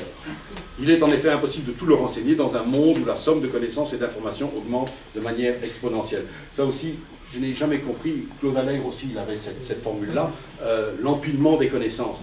Je n'ai jamais compris pourquoi, plus il y a de connaissances, moins il faudrait en enseigner. Il faudra qu'un jour quelqu'un me l'explique. Toujours est-il qu'ils ont alors listé, ils ont établi la liste de ces fameuses compétences de base, ou le socle de compétences, comme on voudra l'appeler, peu importe, ces compétences de base. Alors je vais vous les lire, les compétences de base. Je voudrais qu'en entendant la lecture, vous pensiez à l'un de ces emplois à faible niveau de qualification que nous évoquions tout à l'heure, et les choses vont tout de suite devenir parfaitement claires. Compétence numéro 1, communication dans la langue maternelle. Remarquez bien, on ne dit pas apprendre, découvrir le plaisir de la lecture, ou de la littérature, ou apprendre à écrire, ne plus que ça, apprendre à rédiger convenablement un texte. Non, c'est communiquer dans la langue maternelle. D'accord? C'est bien le côté instrumental de la langue qui est ici premier. Communication dans la langue maternelle. Lorsque je monte à bord du TGV pour mes conférences en France, la première chose, c'est j'entends quelqu'un qui me communique dans sa langue maternelle et dans la mienne. Non, c'est pas la mienne, mais bon, peu importe. Le bar est ouvert, voiture 7. Ensuite, il faut aussi qu'il sache communiquer dans une langue étrangère. The bar is open in coach 7, the bar is geöffnet in Fahrzeug 7, the bar is open in Rijtuig 7. Je peux vous le dire en luxembourgeois aussi, mais ça, c'est vous qui ne le comprenez pas, et puis ça, ils ne le disent jamais. 3. Culture, mathématiques et compétences de base en sciences et technologies. Jetez un coup d'œil dans la voiture 7 du TGV, derrière le bar. 4. Lecteurs de cartes bancaires. 6 systèmes différents de chauffage. Four mixte, four traditionnel, four micro-ondes, grille-pain. Et puis surtout, dans le coin tout à fait derrière, il y a un tableau électrique avec une feuille collée sur le tableau électrique, une longue feuille, qui explique à l'employé du bar ce qu'il doit faire en cas de panne de courant et puis de reprise du courant. Il ne faut pas qu'il remette directement en route le courant sur tous les trucs. Il faut qu'il mette d'abord la moyenne tension et puis le triphasé, et puis, enfin, je ne connais pas toute la procédure, mais c'est horriblement compliqué, parce que s'il ne le fait pas, tous ces appareils, tous ces jeux d'appareils sont grillés. Donc, il lui faut des compétences de base en sciences et technologies. Culture numérique. Ben oui, la culture numérique, ou ce qu'on appelle aussi parfois l'alphabétisation numérique. On a ce petit ordinateur là à bord, on doit introduire les chiffres de vente, on doit, le remplisseur de distributeur automatique de canettes de Coca, lui aussi, il doit rentrer les chiffres de vente, il doit rentrer dans une base de données les pannes observées, les remarques sur les dysfonctionnements des machines, etc. Culture numérique.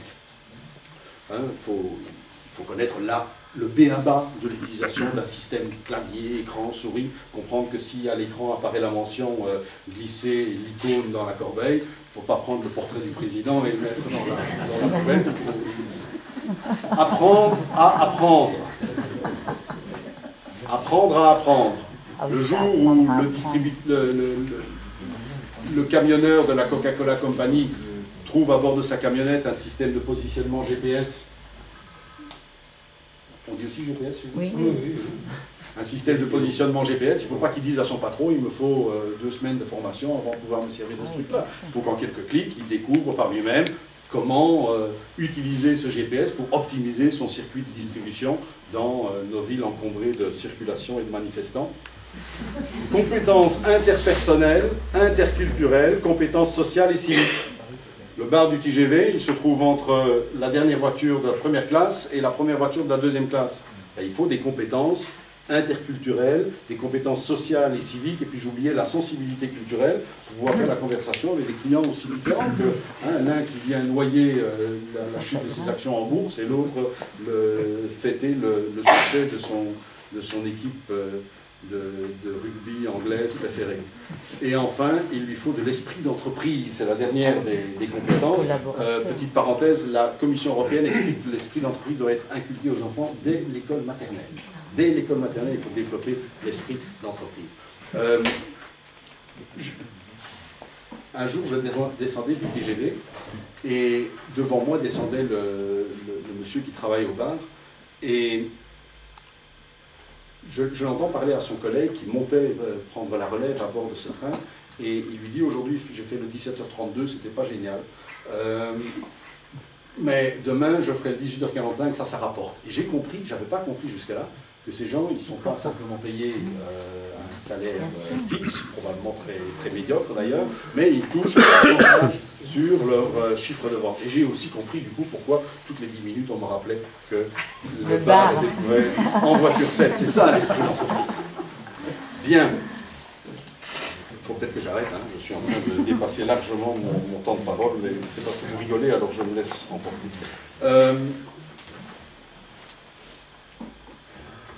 Le glissement vers les compétences a d'autres aspects. Le glissement des qualifications, de la qualification vers la compétence, de la qualification vers l'employabilité, comme on dit aujourd'hui, accompagne aussi une dérégulation générale du marché du travail.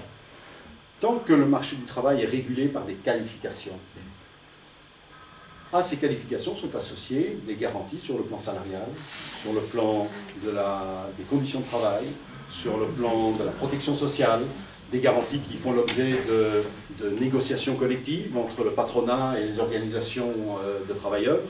Et dans un environnement où la compétition est exacerbée, le patronat fait aussi pression pour que l'on déréglemente ce marché du travail, qu'on libéralise ce marché du travail. Et la compétence joue un rôle important là-dedans, parce qu'avec les compétences, on n'a plus un paquet standardisé de qualifications qui fait l'objet de cette reconnaissance et de ces garanties. Chaque travailleur se retrouve seul comme individu dans sa relation avec son employeur. Et c'est seul comme individu, donc en situation de faiblesse, qu'il va devoir négocier ses conditions salariales, ses conditions de travail. J'ai parlé de flexibilité, d'adaptabilité. Ce ne sont pas seulement les travailleurs qui sont amenés à être flexibles et adaptables, c'est aussi le système éducatif lui-même auquel on demande d'être flexible et adaptable pour pouvoir s'adapter aux attentes changeantes de l'environnement social ou économique local. D'où, dès la fin des années 80, le patronat européen, par la bouche de la table ronde européenne des industriels, l'un des plus puissants lobbies patronaux européens, pas le plus nombreux, hein, le RT, European Roundtable, ce ne sont qu'une soixantaine d'entreprises qui sont représentées, mais ce sont des entreprises de pointe technologique, les plus puissantes, entreprises du secteur de l'automobile, de la chimie, de la pétrochimie, du traitement des eaux, etc. Donc ces 60 entreprises représentées au sein de l'ERT ont publié plusieurs rapports sur l'éducation, et notamment dans un rapport fin des années 80, ils écrivaient déjà, je cite, « La table ronde regrette que l'administration de l'école soit dominée par des contraintes bureaucratiques. » Alors moi aussi, parfois, je regrette des contraintes bureaucratiques, mais vous allez voir que ce n'est pas pour les mêmes raisons que... Les pratiques administratives sont souvent trop rigides pour permettre aux établissements d'enseignement de s'adapter aux indispensables changements requis par le rapide développement des technologies modernes et les restructurations industrielles et tertiaires. Et de recommander, là je résume un peu ce qu'il disait, recommander de remplacer ce lourd paquebot, ces lourds paquebots que sont les services, les systèmes éducatifs nationaux, par des petites flottilles de navires, c'est-à-dire des écoles autonomes en situation de compétition, qui par le jeu de cette compétition vont beaucoup plus facilement s'adapter aux conditions, aux attentes, aux besoins locaux de l'économie, de l'environnement économique.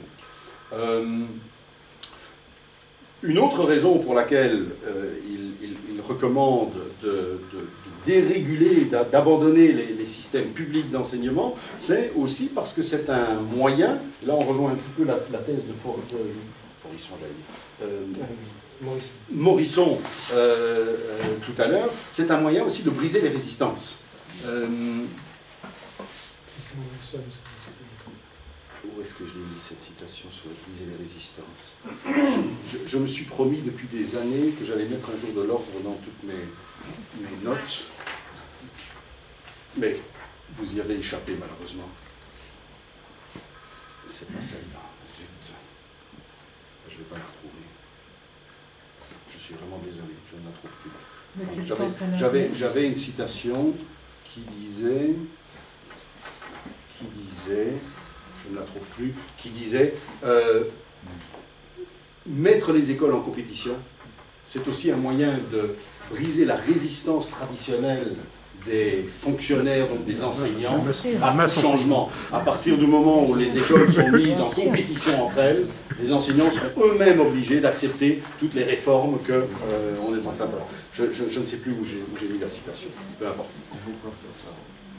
Pour la petite histoire, il y a un aspect qui est peut-être moins bien connu, mais que je tiens quand même à souligner, c'est qu'à partir du moment où on abandonne l'enseignement géré, organisé centralement par l'État, au profit de réseaux concurrents, d'écoles concurrentes, au profit de ce qu'on appelle dans le jargon des sciences de l'éducation un quasi-marché scolaire, c'est-à-dire un système où chaque parent finalement se retrouve seul à devoir essayer de trouver l'école où il pourra inscrire son gamin ou sa gamine, eh bien on se retrouve dans un système que moi je connais bien puisque c'est le système belge. En Belgique, il n'y a aucune forme de carte scolaire. Et il y a plus d'un élève sur deux qui fréquente l'enseignement confessionnel, subventionné entièrement par l'État. C'est l'équivalent de ce qu'on appelle chez nous l'enseignement libre. D'accord ? Et autant vous l'avouer, non, chez vous, c'est pas la même chose. Chez vous, c'est 24%. Chez nous, c'est. Oui, nous aussi, on l'appelle. Oui, d'accord, mais chez vous, c'est 24%. Et chez nous, c'est 62%. D'accord ? 62% en Flandre, c'est 75%. Et autant vous l'avouer tout de suite que je travaille dans cet enseignement-là. Donc je suis comme un ouvrier de Renault qui revendique la nationalisation sans indemnisation du secteur dans lequel il travaille. C'est là que j'ai trouvé du travail et j'ai continué d'y travailler. Mais c'est une catastrophe. Nous sommes le pays d'Europe où les inégalités sociales et la ségrégation sociale de l'enseignement sont les plus fortes. Pourquoi ? Parce que par ce jeu du libre marché scolaire, et de l'obligation pour les parents de trouver une école, on a des phénomènes formidables de concentration sociale. Beaucoup plus forts encore que ce que vous avez aussi des phénomènes de concentration sociale en France, mais pas aussi forts qu'en Belgique. Et les inégalités entre écoles, les inégalités de niveau entre écoles ne sont pas aussi grandes chez vous que ce qu'elles sont chez nous, du fait de cette totale dérégulation, de ce libre marché scolaire complet que nous connaissons, qui est totalement catastrophique. Et enfin, je termine. À partir du moment où on déréglemente le système, à partir du moment où on met le système davantage en compétition, à partir du moment où on remplace les savoirs par des compétences, il faut introduire de nouveaux mécanismes de contrôle de qualité, comme on dit, c'est-à-dire d'évaluation. Et c'est là, bien évidemment, que trouve son origine l'introduction de systèmes d'évaluation comme les enquêtes PISA, comme le système base élève, le livret personnel de compétences, parce qu'on ne peut pas glisser de ces programmes anciens basés sur les savoirs vers des programmes basés sur les compétences, sans accompagner cela de systèmes d'évaluation chargés d'accompagner cette évolution, ce changement. Voilà, ça c'est ce que j'ai essayé de vous montrer, ce sont les grands axes d'évolution, et j'ai surtout essayé de montrer quelles sont les conditions objectives, évolution du marché du travail notamment, crise économique, qui sont à l'œuvre derrière ça. Alors, la mauvaise nouvelle, c'est que, évidemment, ça aurait été mieux pour nous d'apprendre qu'il y avait quelque part une petite bande de comploteurs qui ont décidé tout ça. Il suffirait à ce moment-là de les dénoncer et le problème serait réglé. Mais c'est pas comme ça. La réalité, c'est qu'il y a vraiment, c'est ce que j'ai voulu montrer, il y a vraiment des conditions objectives qui poussent l'enseignement dans cette direction, dans la direction actuelle.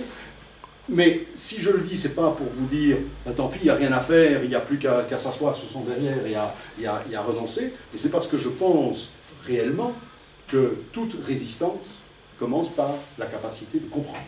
On ne peut vraiment résister à ce qui nous tombe dessus que si on comprend la nature des évolutions en cours et leurs causes.